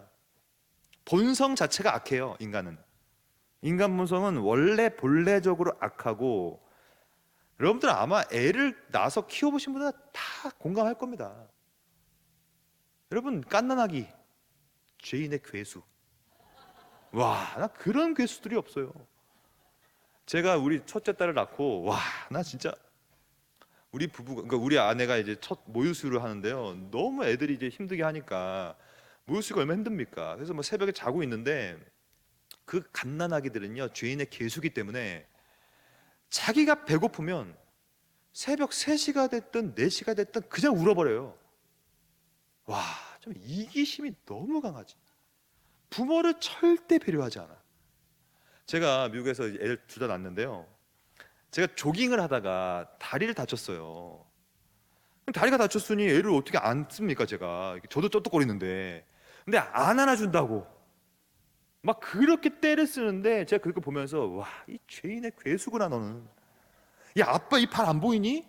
기부스한 거 안 보이니? 근데 안 보이나 봐. 죄인의 괴수지. 그냥 태어날 때부터 이기주의가 너무 진짜 너무 심해요, 애기들은. 갑자기 열받네요. 열받지 않아요, 여러분? 그러니까 그러니까 이쁘긴 하지 갓난아기들이. 근데 이게 너무 악해요. 부모를 절대 배려하지 않습니다. 갓난아기들은 배고프면 울고 똥 싸면 그냥 새벽 3시가 돼도 울려 제끼는 거예요 그냥. 여러분 이거는 왜 그러냐면 여러분과 저는 태어날 때부터 죄악의 상태 가운데 출생합니다. 시편에 보면 잘 나와 있어요. 내가 죄악 중에서 출생하였으며, 죄악의 상태 가운데 태어나게 되는 것이고, 어머니도 죄인이기 때문에 그 죄 중에서 나를 잉태하였고, 그 악한 본성과 함께 내가 태어나서 그냥 악한 상태로 태어나요. 그래서 너무 이기심에 가득한 인간으로 태어나는 것이죠. 그 이유를 왜 그렇게 생각하냐면 신학적인 결과는 크게 네 가지입니다. 그러니까 아담과 하와의 죄, 즉 우리가 아까 배운 것처럼 아담과 하와의 자유 선택 의지가 작용인이 되어서 원죄가 이제 생긴 거예요. 근데 놀랍게도 이 죄라는 것이요 굉장히 빨리 파급됩니다. 순식간에 전 인류에 미치게 되는 거죠. 보편적 파급. 이거는 인간론 수업 때 반드시 기말고사에 나오는 문제거든요. 여러분들 제가 이거 문제 유출하면 안 되는데, 근데 이거 되게 중요한 내용이에요. 그래서 네 가지의 결과가 있다는 거예요. 첫째는 죄는 보편적 파급된다. 그리고 두 번째는 죄의 책임이 생겨요. 여러분 이거를 꼭 대답을 해주시면 좋겠어요. 첫 번째 시간을 제대로 들었으면 이해될 겁니다. 말씀할 수 있어요. 왜 죄의 책임이 생길까요? 왜 죄의 책임이 생겨요? 뭐 때문에? 죄의 책임을 왜 물을 수가 있습니까? 그렇죠. 죄의 작용인은 나의 자유의지였으니까. 여기 보니까 여기 지금 여기 좋은 게 많아요. 여기 이것도 있고 5대 삶의 개혁도 있고, 여기 보니까 여러분 이거 있는 거 모르시죠 여러분? 이것도 있어요 여기. 자, 모르셨죠? 이거 온도계도 있고 좋은 게 많아요. 그래서 제가 이거 훔치겠습니다. 제가 이거 좋은 거 많아가지고 제 가방에 슬쩍 했어요. 그러면 제가 왜 했냐면 제 마음속에 탐심이라는 형상이 발동된 거죠. 야, 저거 괜찮다, 가져가자. 근데 사실은 이것은 누가 한 거냐면 사탄이 유혹한 겁니다. 사탄이 진료인으로서 야야 박재현 목사 저거 가져가도 돼, 좋아 보여, 막 부추겨요. 결론적으로 아무리 사탄이 나를 부추겨고 아무리 내 탐심이 발동돼도 내가 의지가 없으면 이거 절대 훔치지 않아요. 근데 내가 이것을 내 가방에다 넣었다는 얘기는 이제 드디어 의지가 발동돼서 내가 결정해서 넣은 겁니다. 그래서 죄를 지은 거잖아요. 그러면 죄의 책임은 누구한테 있어요? 솔직히 여러분한테 있지. 여러분들이 막았어야지. 근데 그렇게 할 수도 없잖아요. 여러분들이 막았다고 해도 제가 의지를 발동해서 훔칠 수 있는 거예요. 즉 훔치는 죄의 책임은 전적으로 제가 져야 합니다. 그게 죄의 책임의 개념이라는 거예요. 죄라는 것은 죄가 보편적인 파급 속에서 여러분도 이제 죄를 짓기 때문에 그 죄의 책임은 여러분이 집니다. 죄의 책임이죠. 그리고 죄의 책임이 있는 사람은 반드시 뭐가 있냐면 부패함이 있어요. 왜냐하면 제가 이것을 훔치면 저는 이제 죄의 책임이 생기고 동시에 절도죄를 진 사람이 됩니다. 그래서 부패한 사람이 되는 거예요. 죄인이니까. 그래서 내 본성은 죄로 인해 절도죄로 인하여 오염이 되죠. 성경에 보면 죄의 삭은 사망이다. 죄의 마지막 결과는 사망이에요. 죽어야 되는 겁니다. 원래는 형벌을 받아 죽어야 돼요. 저주 받아 죽어야 돼요. 원래 나무에 달려 죽어야 됩니다. 원래 죄를 지으면 그게 다 사망의 문제죠. 그러니까 결국에는 죄의 결과가 이렇게 끔찍한 거죠. 이 죄의 결과가 어떻게 작동되냐면 상태적으로 작동돼요. 그래서 우리에게도 죄가 보편적인 파급의 상태가 되어버리는 것이고 죄책의 상태에 빠져 있게 되는 것이며 부패와 오염의 상태에 빠져서 오늘도 사망의 상태에 이르게 되었다. 그러니까 이것이 죄의 결과인데, 그럼 이 죄의 결과를 어떻게 해결할 수 있을까요? 문제죠. 성경은 그래서 반쪽은 죄의 결과를 얘기하고 있어요. 죄의 상태와 죄의 시작과 죄가 무엇이고, 동시에 성경의 또 반 이상은 그 죄를 어떻게 해결할 수 있을까, 이 얘기를 하고 있는 거거든요. 죄라는 것은 여러분 반드시 죄책과 연결됩니다. 그래서 여기 보면 피고인이 서 있고 판사가 있고 법정이 있어요. 이게 곧 성경의 구조입니다. 성경은 인죄론에서 시작하지만 거기서 멈추지 않아요. 그 인간의 죄를 극복시키는 것이 성경의 가르침이기 때문에 판사가 계시면 판사는 하나님이시고요. 우리도 법정 앞에 섭니다. 여러분과 저도 이제 뭘 갖고 쓰냐면 피고인으로, 피의자로서 죄를 가지고, 죄의 책임을 가지고, 부패와 오염의 상태를 가지고 여기에 서 있습니다. 섰을 때 원래는 누가 서냐면 사실은 짐승이 섭니다. 그것이 구약이에요. 그러니까 구약의 속죄는 뭐냐면 이때까지 우리가 배웠던 인죄론을 회복시키고 극복하기 위해서 예표로, 이 예표라는 개념을 배울 겁니다. 예표, 본질은 아니에요. 그 본질을 미리 보여주는 예표적 사건으로 이걸 딱 두는 겁니다. 그래서 어떻게 하냐면 그 모든 기름을 화목제물의 기름을 떼어낸 것 같이 떼어냅니다. 제단 위에 불을 살라버려요. 제단은 십자가를 지향하는 예표겠죠. 여호와께서 향기롭게 할지니 제사장이 그를 위해 속죄합니다. 이 제사장은 대제사장 대신 그리스도에 대한 예표겠죠. 그가 사함을 받으리라. 그가 만일 어린 양은 그 그리스도라고 하는 저 세상 내를 지휘관 하나님의 어린 양을 지칭하는 예표겠죠. 속죄 제물 십자가를 지향하는 예표겠죠. 흠없는 앙컷, 죄 없이 죽어간 그리스도에 대한 예표겠죠. 전부 다 예표입니다. 전부 다. 이 모든 것들은 죄, 인죄를 해결하기 위해서 성경은 끊임없이 예표를 사용해요. 속죄제 제물의 머리에 안수하여 번제물을 잡는 곳에 속죄제물로 잡을 것이요. 제사장은 그 속죄제물의 피를 손가락으로 찍어 번제단 뿔들에 하나 둘 셋 넷 바르겠죠. 십자가 각각의 끄트머리에 피가 칠해진 것처럼 그 피는 전부 제단 밑에 쏟게 되는 것이죠. 모든 기름을 다 떼어낸 것 같이 떼내버리죠. 모든 이 창자국을 맞음을 통하여 모든 피를 다 쏟으시는 것처럼, 물을 쏟으시는 것처럼, 이같이 제사장이 그가 범한 죄에 대하여, 이 죄는 다시 말씀드리지만 죄의 보편적 파급, 죄책, 부패, 오염, 사망이 다 포함된 개념입니다. 전부 다 포함돼요. 죄의 결과를 다 포함시켜요. 그게 속죄입니다. 그래서 그가 범한 모든 죄에 대하여 그를 위하여 속죄한즉 그가 사함을 받으리라. 근데 문제는 뭐냐면 이런 짐승의 제사는 가장 큰 문제는 반복해야 돼요. 그게 문제입니다. 그러니까 오늘도 죄를 지으면 또 죽어야 돼요. 짐승이 또 죽어야 돼요. 수없이 많은 피를 쏟아야 돼요. 피 비린내가 진동하겠죠. 비참한 겁니다. 여러분 짐승이 죽는 거 봤어요? 여러분들은 고상하셔서 이거 짐승 죽는 거 못 보셨죠? 저는 어릴 때 봤다니까요. 저희 할머니가 김해에 큰 농장을 운영하셨는데요. 제가 친손자기 때문에 저 혼자밖에 없으니까 손자가 제가 내려가면요, 와 손자 왔다, 반드시 돼지를 잡았단 말이에요. 그러니까 저를 위해서 돼지를 잡아주셨는데 저는 그때 그 트라우마예요 지금. 와 여러분 돼지를 잡는데 돼지가 이렇게 목을 따잖아요. 돼지 목을 딱 따니까 꽉 하고 죽더라고. 그 다음에 지금도 잊혀지지가 않아. 머리를 잘랐어요. 근데 머리가 없는 몸이 막 뛰어다녀. 근데 거기서 피가 차차 나와. 얼마나 비참한지 몰라요. 짐승이 죽는다는 것은요 너무 비참해. 근데 우리 할머니는 막 웃으면서 해걸. 우리 손자가 왔다. 너 죽어야 된다. 이러면 맛있는 음식을 대접하자. 여러분 짐승이 죽는다는 것은요 굉장히 비참한 거거든요. 근데 이 구약 제사는 굉장히 비참한 거예요. 아마 짐승 죽어가는 소리가 가득 찼을 겁니다. 왜 그러냐면 그만큼 죄는 끔찍하다는 걸 보여주고 있는 거예요. 예표적인 겁니다.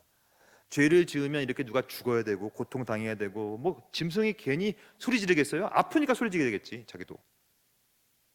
보십시오. 바빙크는 말이에요, 이 인죄론은 반드시 속죄론과 연결될 수밖에 없는 것인데 구약 성경에서 희생 제사는 불완전합니다. 왜 불완전하냐면 계속 해야 돼요. 완전하지 않죠. 그리고 아무리 해도 불충분해요. 왜냐면 죄를 마음으로 짓기 때문에 계속 짓거든요. 더 큰 문제는 제사장들도 죄인이에요. 그러니까 이건 뭐 죄인인데 제사를 지내는 거죠. 소와 염소의 피는 죄 자체를 없앨 수는 없어요. 왜냐하면 계속 또 죄를 짓거든요. 그러니까 그냥 수없이 많은 짐승들이 죽을 수밖에 없고 끝없이 반복될 수밖에 없다. 그래서 구약 성경의 의식 제도는 임시적이고요, 상징적이고 모형론적인 의미를 가집니다. 모형, 이것을 다른 말로 하면 예표라고도 불러요. 모형이에요. 모델이에요. 모델. 이런 일이 앞으로 진짜 있을 것이다 라고 하는 모델. 그 모델은 결국에는 장차 오실 고난받는 종, 하나님의 어린 양, 그분이 고대되는 것인데, 그는 자기 백성의 죄를 위해 자신을 희생 제물로 드릴 분. 저는 왜 지금 속죄를 말하고 있냐면, 인죄로는 반드시 속죄론과 연결될 수밖에 없고요, 그리고 인죄로는 시작은 창세기 3장이에요. 창세기 3장의 죄가 이제 드디어 신약 성경에서 그것을 회복시킵니다. 그러니까 인죄론과 속죄론은 밀접한 관련이 있는 것이고, 이 관련을 어떻게 말을 하냐면 그림자와 본질의 관계라고 이해합니다. 구약은 그림자예요. 구약의 모든 것, 율법, 제사 문화, 속죄제, 속건제, 희생제사, 이 모든 것들은 전부 다 십자가를 지향하는 그림자입니다. 예표예요. 그래서 구약이 끔찍한 이 사건, 타락의 사건은 결국에는 그리스도의 십자가로 인해서 완전 극복될 것이다, 그것이 본질이다 라는 사실을 계속 말해주고 있는 거예요. 그래서 여러분, 인죄론과 속죄론을 제대로 이해하려면 그러므로 그림자와 본질, 구약과 신약의 관계를 정확히 이해할 수 있어야 돼요. 그러면 어떻게 이해할 수 있어야 되냐면, 되게 많은 신학적인 장치들이 있어요. 제가 좀 몇 가지 소개시켜 드릴게요. 일단 인죄론, 인간의 죄와 속죄론, 인간의 죄가 속죄받는 개념은 신약과 구약 사이에서 포괄적으로 이해해야 됩니다. 이게 뭐냐면, 첫 번째, 구원사와 종말론적 완성 사이에서 이것을 반드시 봐야 돼요. 그건 뭐냐면, 사실 이미 구원은 시작되었습니다. 여러분들이 예수를 믿으면 이제 하나님은 여러분들을 어떻게 보시냐면, 너는 의롭다. 이미 구원의 역사는 이미 완성됐어요. 그것을 현재적 하나님 나라라고 불러요. 여러분들이 예수를 믿으면 여러분들이 앞으로 다가올 천국에 들어가는 것보다도 현재 하나님 나라에 들어가게 된 것입니다. 이미. 그러나 그것은 끝이 아니에요. 그것이 이미 시작되었지만 아직 완성된 것은 아닙니다. 속죄도 마찬가지예요. 죄를 오늘도 사함 받았지만 이게 완성되지 않아요. 왜냐? 오늘 배운 것처럼 인간 본성의 4중 상태 중에 세 번째 상태에 우리가 위치해 있기 때문에 오늘도 죄와 싸우는 거예요. 그러니까 구원사는 이미 완성되었지만 아직 아닌 이라는 개념. 이게 바로 인죄론과 속죄론의 연결 지점입니다. 그럼 이것을 어떻게 더 볼 수 있냐면, 바로 이것이 바로 모형과 원형이다. 여러분들은 성숙한 신앙이라는 건 뭐냐면 원형을 쫓아가는 거예요. 원형. 여러분, 왜 주일날 짐승 데리고 오지 않습니까? 여러분, 큰일 날 분들이네. 여러분, 제 예배 드리러 오는데 짐승 왜 갖고 와요? 갖고 와야지. 갖고 오면 안 되죠? 예. 그러니까 짐승을 안 갖고 오는 이유가 뭐냐면, 짐승은 안 갖고 오지만 그 원형을 버린 건 아니에요. 그러니까 모형을 버린 것뿐이지 원형은 가져가는 것이다. 무슨 말이냐면, 여러분, 율법은 단 한 번도 폐기된 적이 없어요. 짐승 제사는 형식은 없어요. 왜냐하면 모형이었으니까. 근데 짐승 제사가 갖고 있는 이 원형, 본질은 여전히 남아 있습니다. 그것이 바로 예배입니다.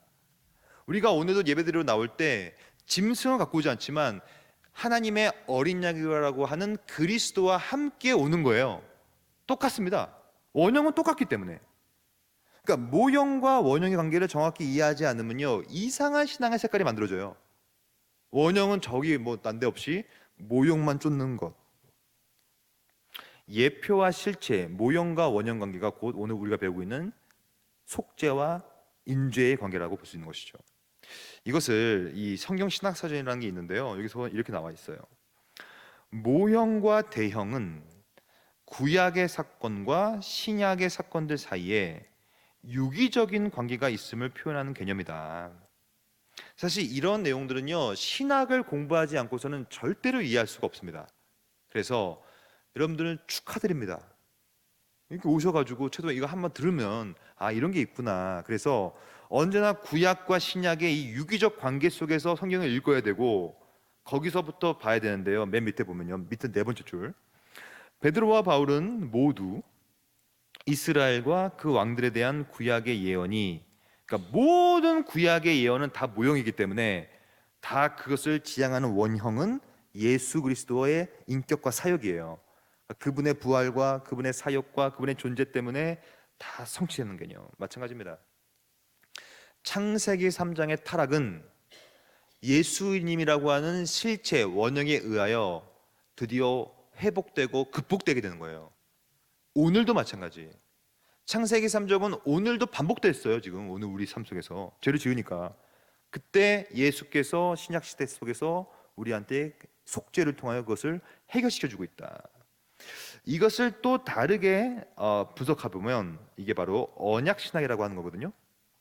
즉 하나님께서는 창세기 3장의 그 죄악의 사건을 향하여서 약속을 주세요. 그것은 내가 해결할게. 내가 내 아들을 보내서 내가 그것을 다 해결해 줄게 라고 하는 약속, 언약이라고 합니다. 그 언약을 내 삶 속에서 성취하는 개념. 그래서 여러분, 우리가 오늘 살아가는 이유는 뭐냐면 오늘도 하나님 주시는 많은 약속과 언약들을 여러분들의 각각의 인생에서 성취시켜 나가야 돼요. 아마 여러분들 가운데 제가 어떻게 감히 그렇겠습니까? 그것은 목사님들이나 하는 거고 그것도 뭐 성경의 저자들이나 하는 거죠. 아니에요. 여러분들의 삶이 이렇게 하나님의 약속과 언약들, 예를 들면 너의 자손들로 내가 모래알처럼 많게 해줄 것이다, 이 땅의 기업을 줄 것이다, 모든 분깃과 유산과 상속물 다 줄 것이다, 이게 다 약속들이거든요. 이러한 약속들이 여러분의 삶 속에서 성취되는 개념, 언약이 완성되는 개념. 그러나 잘 보십시오. 그럼 지금까지 우리가 보고 있는 건 뭐냐면 이미와 아직 아닌, 모형과 원형, 그리고 약속과 성취 개념인데요. 이 사이에는 누가 위치할까요? 전부 다 중보자가 위치합니다. 즉 예수 안에 있을 때 이미 임한 구원사가 나에게 완성되는 것이며, 예수 안에 있을 때 그 모형과 예표가 나에게 실체로 다가오게 되는 것이며, 예수 안에 있을 때 그 약속이 나에게 성취되는 개념, 전부 다 예수 안에 되는 거예요. 예수 안에서. 네 번째, 성경은 문자적 의미라는 게 있어요. 근데 문자적 의미는 다 1차적인 의미입니다. 성경은 계속해서 1차적인 의미를 던져주죠. 태초에 하나님이 천지를 창조하시니라, 문자적으로 이해해야 합니다. 그러나 그 안에 담겨진 완전한 의미, 근본적인 의미도 파악할 수 있어야 돼요. 그래서 우리가 성경을 읽을 때 너무 피상적으로 읽어서는 안 됩니다.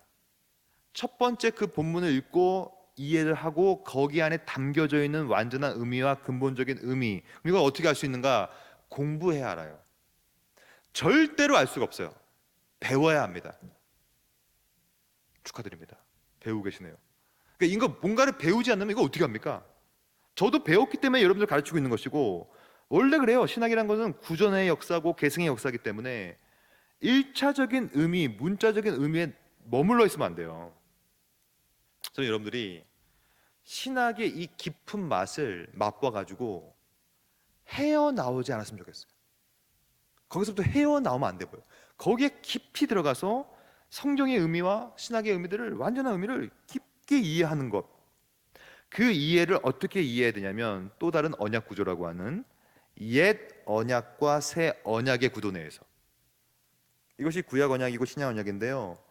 창세기 3장의 구약에서 드디어 죄가 시작되었고 그리스도의 중보자를 통하여서 새 언약으로 그 모든 약속들이 회복되는, 성취되는 구조. 그래서 여러분, 요 새 언약과 옛 언약의 구도를 웨스트민스터 신앙고 백서는 뭐라고 얘기하고 있냐면 이렇게 얘기하고 있습니다. 율법 시대에는 이 모든 언약, 율법 시대는 구약 시대입니다. 구약 시대 때는 이 모든 언약이 약속, 예언, 제사, 할례, 유월절 양, 유대 백성들에게 전해진 다른 유형들, 제도들, 이게 다 율법입니다. 그렇게 시행되었지만 지금은 이들은 모두 오실 그리스도를 예시하는 것들이고 예수 안에서 이 모든 것들이 다 성취되어 버렸습니다. 그럼 하나씩 볼게요. 어떻게 성취되었는가? 첫째, 약속. 약속은 뭐냐면 내가 너에게 새로운 영을 부어주리라 라고 하는 약속이었어요. 근데 이미 여러분들이 예수를 믿으면 양자의 영이 임해서 우리는 새로운 영이 우리 가운데 임하게 되는 약속이 이미 성취되어 버린 거죠. 예언, 메시아가 오실 거다 오실 거다 오실 거다, 실제로 오셨습니다. 제사, 제사는 없어지지 않았습니다. 오늘도 우리는 예배 가운데 제사의 원형은 지향하고 가는 겁니다. 짐승은 죽이지 않지만 하나님의 어린 양이 돌아가심을 통하여 그걸 통하여 제사 지내는 거거든요. 할례, 그러면 할례만 나오면 또 이거 남자만 한다고 생각해요. 전혀 아닙니다. 할례는 마음에 하는 거예요 이제. 그래서 마음의 할례, 그러니까 표면적 유대인이 아니고 이면적 유대인이다. 할례는 지금도 우리가 영적으로 해야 되는 겁니다. 이게 바로 거듭남, 마음의 할례 여전히 있는 거죠. 유월절 어린 양, 패스오버라고 하죠.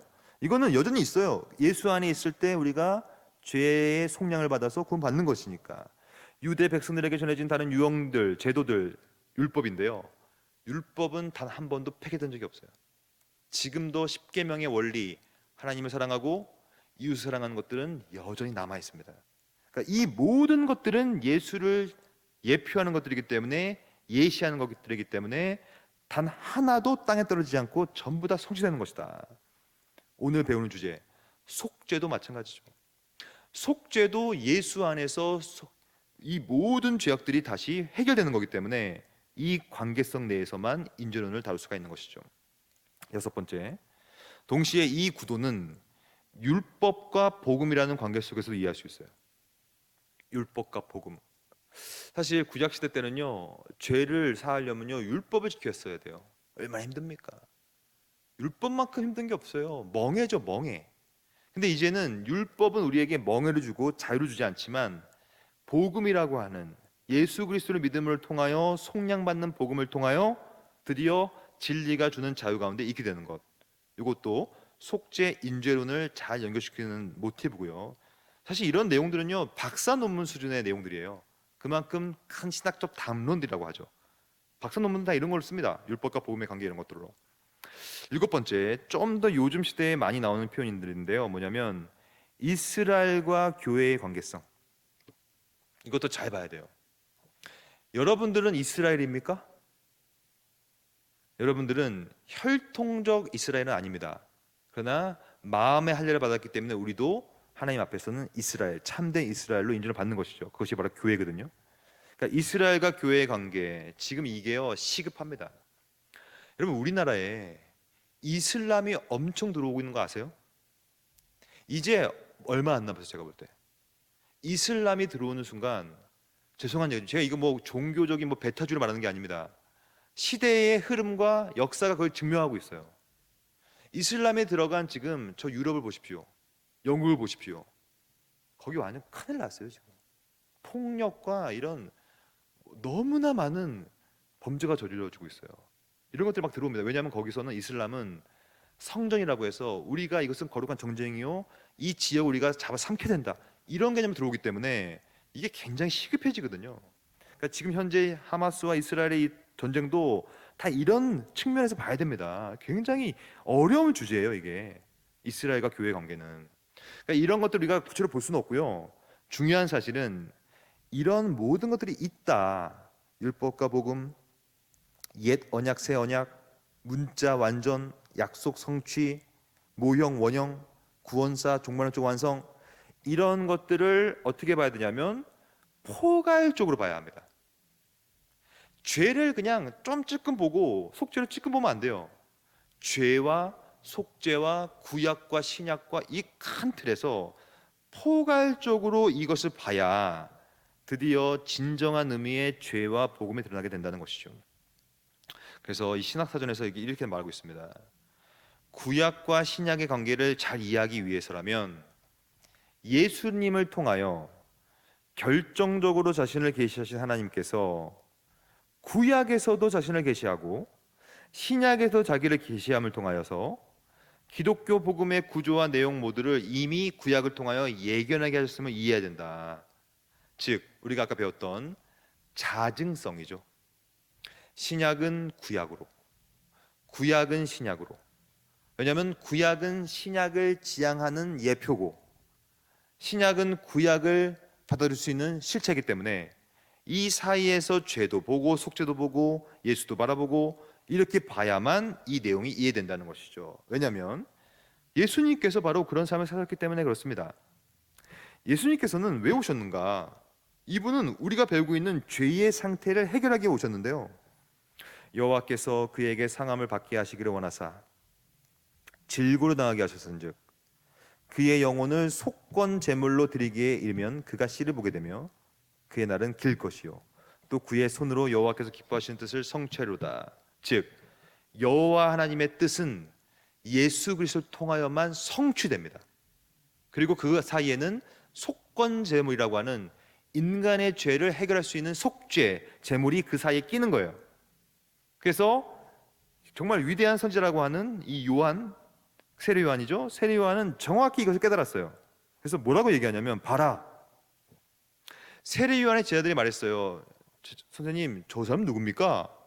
아, 저 사람은 하나님의 어린 양이다. 이거는 여러분 너무나 놀라운 통찰이었어요. 그 예수를 바라보면서 와, 저 예수는 구약에 나타난 모든 예언들을 온전히 성취하실 바로 그분이야. 구약의 속죄 그림자를 정말로 실체가 오신 거야. 이 얘기를 딱 한 거야, 한마디로. 대단한 사람이죠. 하나님의 어린 양이다. 그래서 바빙크는 이렇게 말하죠.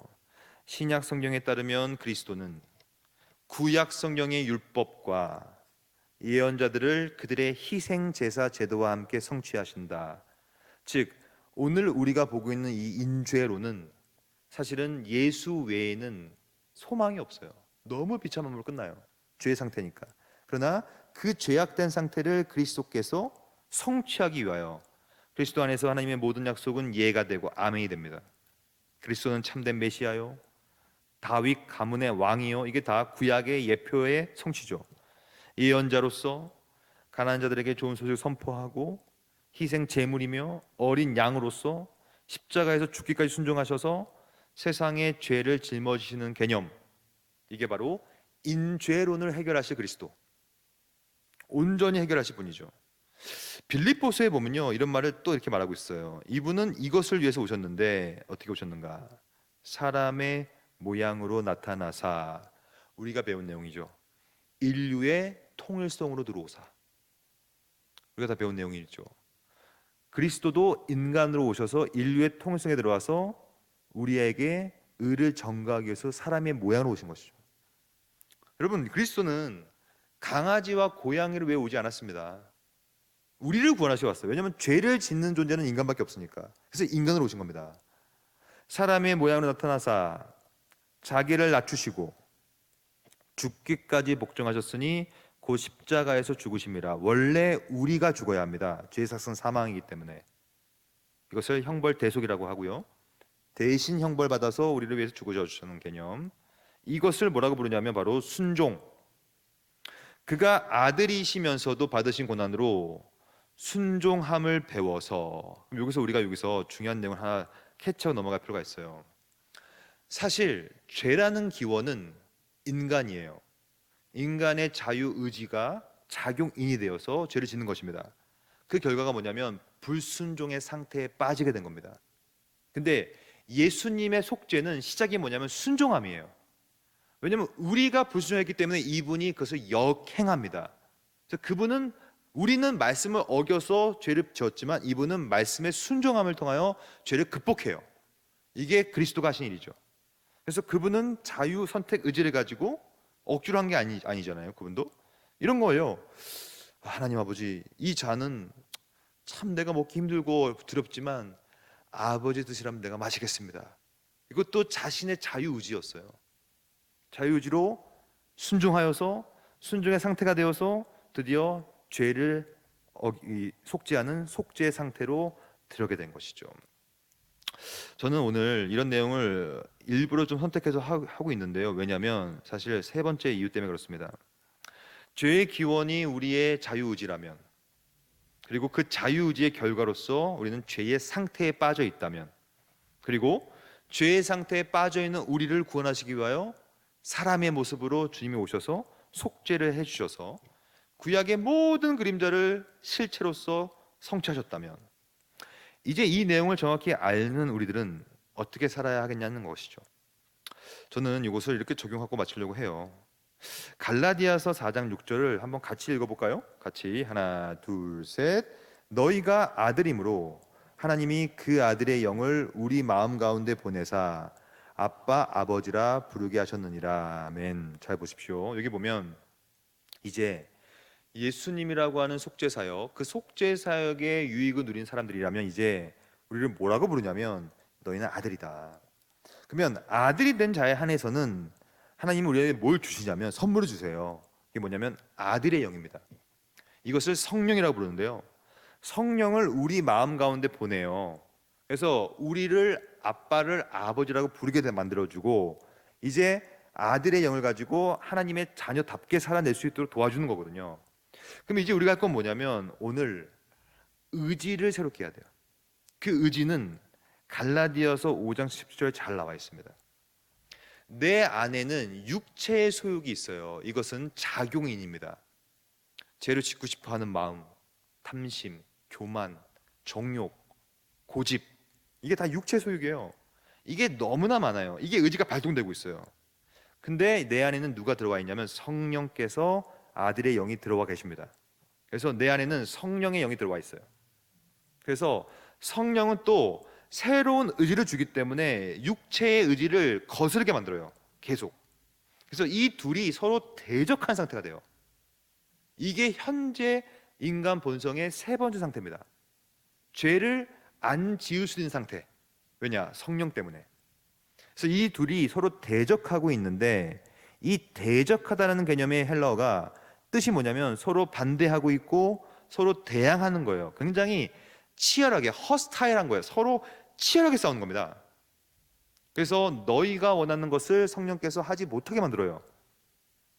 이게 뭐냐면 바로 의지의 격돌, 의지의 싸움인 것입니다. 그러니까 작용인과 작용인이 싸우고 있는 거예요. 죄를 짓게 하고 싶은 이 작용인과 성령의 작용인이 싸우는 것, 이 싸움을 뭐라고 부르냐면 저는 영적인 갈등이라고 부릅니다. 저는 이 내용을 적용하려고 해요. 여러분과 제가 예수를 믿는 사람으로서 우리 안에 갈등이 없다, 이거는 죄송하지만 아들의 영이 없는 것입니다. 왜냐하면 아들의 영이 없으면 갈등을 안 해요. 왜냐? 인간 본성의 사주 상태 중에 두 번째 상태거든요. 그냥 죄를 져요. 그냥 갈등 없이, 고민 없어요. 근데 여러분 예수를 믿으면요 정말로 어떻게 되냐면 불편해집니다. 원래 예수를 믿는 것이 되게 불편한 거예요. 예수를 믿지 않으면요 그런 고민할 필요가 없어요. 예수를 믿지 않으면 그냥 주일날요 놀러 가면 돼요. 그냥 캠핑 가면 돼요. 그냥 주일날 편하게 자면 됩니다. 목요일날 여러분 이거 왜 오신 거예요 도대체? 쉬셔야지. 근데 예수를 믿으면 우리가 편하지 않아요. 불편해집니다. 근데 그 불편함이 되게 거룩한 불편함이죠. 나에게 너무 큰 유익을 주는 불편함인데요. 왜냐하면 이것이 갈등이거든요. 아마 여러분들도 갈등이 있을 거예요. 근데 그 갈등이 있는 것을 감사하게 받아들이세요. 왜냐하면 하나님의 영이라고 하는 아들의 영이 있다는 증거입니다. 내 안에서 육체의 소욕과 성령의 소욕이, 자유의지들이 서로 싸우고 있는 거예요. 굉장히 반대하고 대항하고 있는 것이죠. 편한 삶, 갈등이 없다, 불편하지 않다. 죄송하지만 아직 아들의 영이 없다고밖에 없죠. 그럴 수가 없거든요. 여러분들은 얼마나 갈등하고 삽니까? 불편하십니까? 축하드립니다. 내 안에 있는 자유의지, 작용인이 발동하기 시작한 거거든요. 그렇지 않고서는 너무 편안하면요 아무런 갈등이 없으면 어떻게 살게 되냐면 익숙하게 살게 돼요.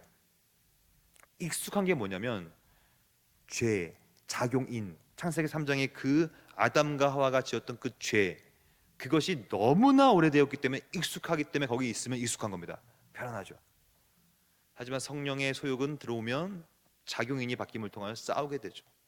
이 싸움을 얼마나 하라고 하냐면 피 흘리기까지 하라고 합니다.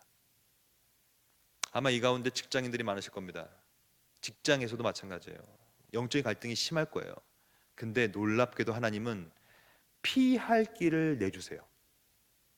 근데 그 피할 길의 내줌의 은혜를 체험하려면 싸움이 전제가 돼야 됩니다. 싸움이 없다면 피할 길을 주지도 않아요. 내가 편한 삶을 살지 않고 영적인 갈등 가운데 살아갈 때 드디어 피할 길을 주시고, 심지어 성령께서 계속해서 소욕을 가지고 함께 싸워주기 때문에 결국에는 우리는 그 내용 그대로 살아내게 되는 것이죠. 오늘 정리하겠습니다. 오늘은 인재론의 시작으로서 죄의 시작을 봤습니다. 죄의 기원은 없어요. 죄를 만든 적이 없기 때문에. 그러나 인간의 자유의지가 작용인이 됨을 통하여 죄가 시작되었습니다. 그리고 그 죄의 시작과 더불어 죄의 보편적 파급, 죄책의 개념, 부패와 오염의 개념, 사망의 상태가 우리 가운데 들어와 있고, 이 죄악의 상태를 해결하기 위하여 신약 시대에 그리스도께서 오셔서 그 모든 것을 극복하셨다. 이제 우리가 할 것은 싸우는 것이다. 다음 주 만나기 전까지 치열하게 싸우셔서 다 붕대 갖고 들어오세요. 붕대 칙칙 갖고 들어오세요. 피 흘릴까 싸우니까, 피를 흘릴까 싸워야 되니까. 저도 말로만 하지 않겠습니다. 저도 싸울게요. 이 싸움이 없다면 사실 우리가 소망이 없고요. 왜 있습니까, 우리 여기? 이 싸움을 극복함으로 드디어 어떻게 하냐면, 그 싸움이 있을 때 오늘 다음 주 주제 구원이라는 것이 우리한테 들어오게 되는 것이죠. 죄의 정가와 더불어 하는 의의 정가에 근거한 구원을 받게 되는 겁니다. 이 내용을 다음 주에 배우겠으니 한번 잘 싸워내 보셔서 다음 주까지 구원에 이르는 저 여러분 되기를 소망합니다. 기도하겠습니다. 하나님 감사합니다. 오늘 우리가 인죄론을 시작하면서 죄의 시작을 봤습니다. 죄의 시작은 하나님도 아니요 사탄도 아니요 곧 우리의 자유의지라고 배웠습니다. 이 자유의지, 우리가 평생 동안 싸워내고 가꿔야 될 대상입니다. 그리하여 오늘도 자유의지를 새롭게 함을 통하여 죄를 짓는 자유롭게 죄를 짓는 의지를 발동하는 것이 아니라 하나님을 따라서 하나님의 뜻에 합당한 삶을 살기 위하여 노력하는 의지가 될 수 있도록 하나님 인도하여 주시옵소서. 우리가 다음 주에 만날 그날까지 최선을 다하여 싸우게 하시고, 너무 편안한 삶을 사는 것이 아니라 영적인 갈등 가운데 하나님의 뜻 가운데 사는 몸부림을 침을 통하여서 하나님이 주시는 능력을 가지고 싸워내며 승리의 기쁨을 누릴 수 있도록 큰 은혜를 허락하여 주시옵소서. 이제 우리는 이 모임이 2번밖에 남지 않았습니다. 마지막까지 잘 정진하여서 많은 걸 깨닫고 깨달은 바대로 살아낼 수 있는 그런 귀한 시작될 수 있도록 인도하여 주시옵소서. 이 모든 말씀 우리를 위하여 속죄 사역 감당해 주신 예수님의 이름으로 기도드립니다. 아멘. 여러분 수고하셨습니다. 다음 주에 뵙겠습니다.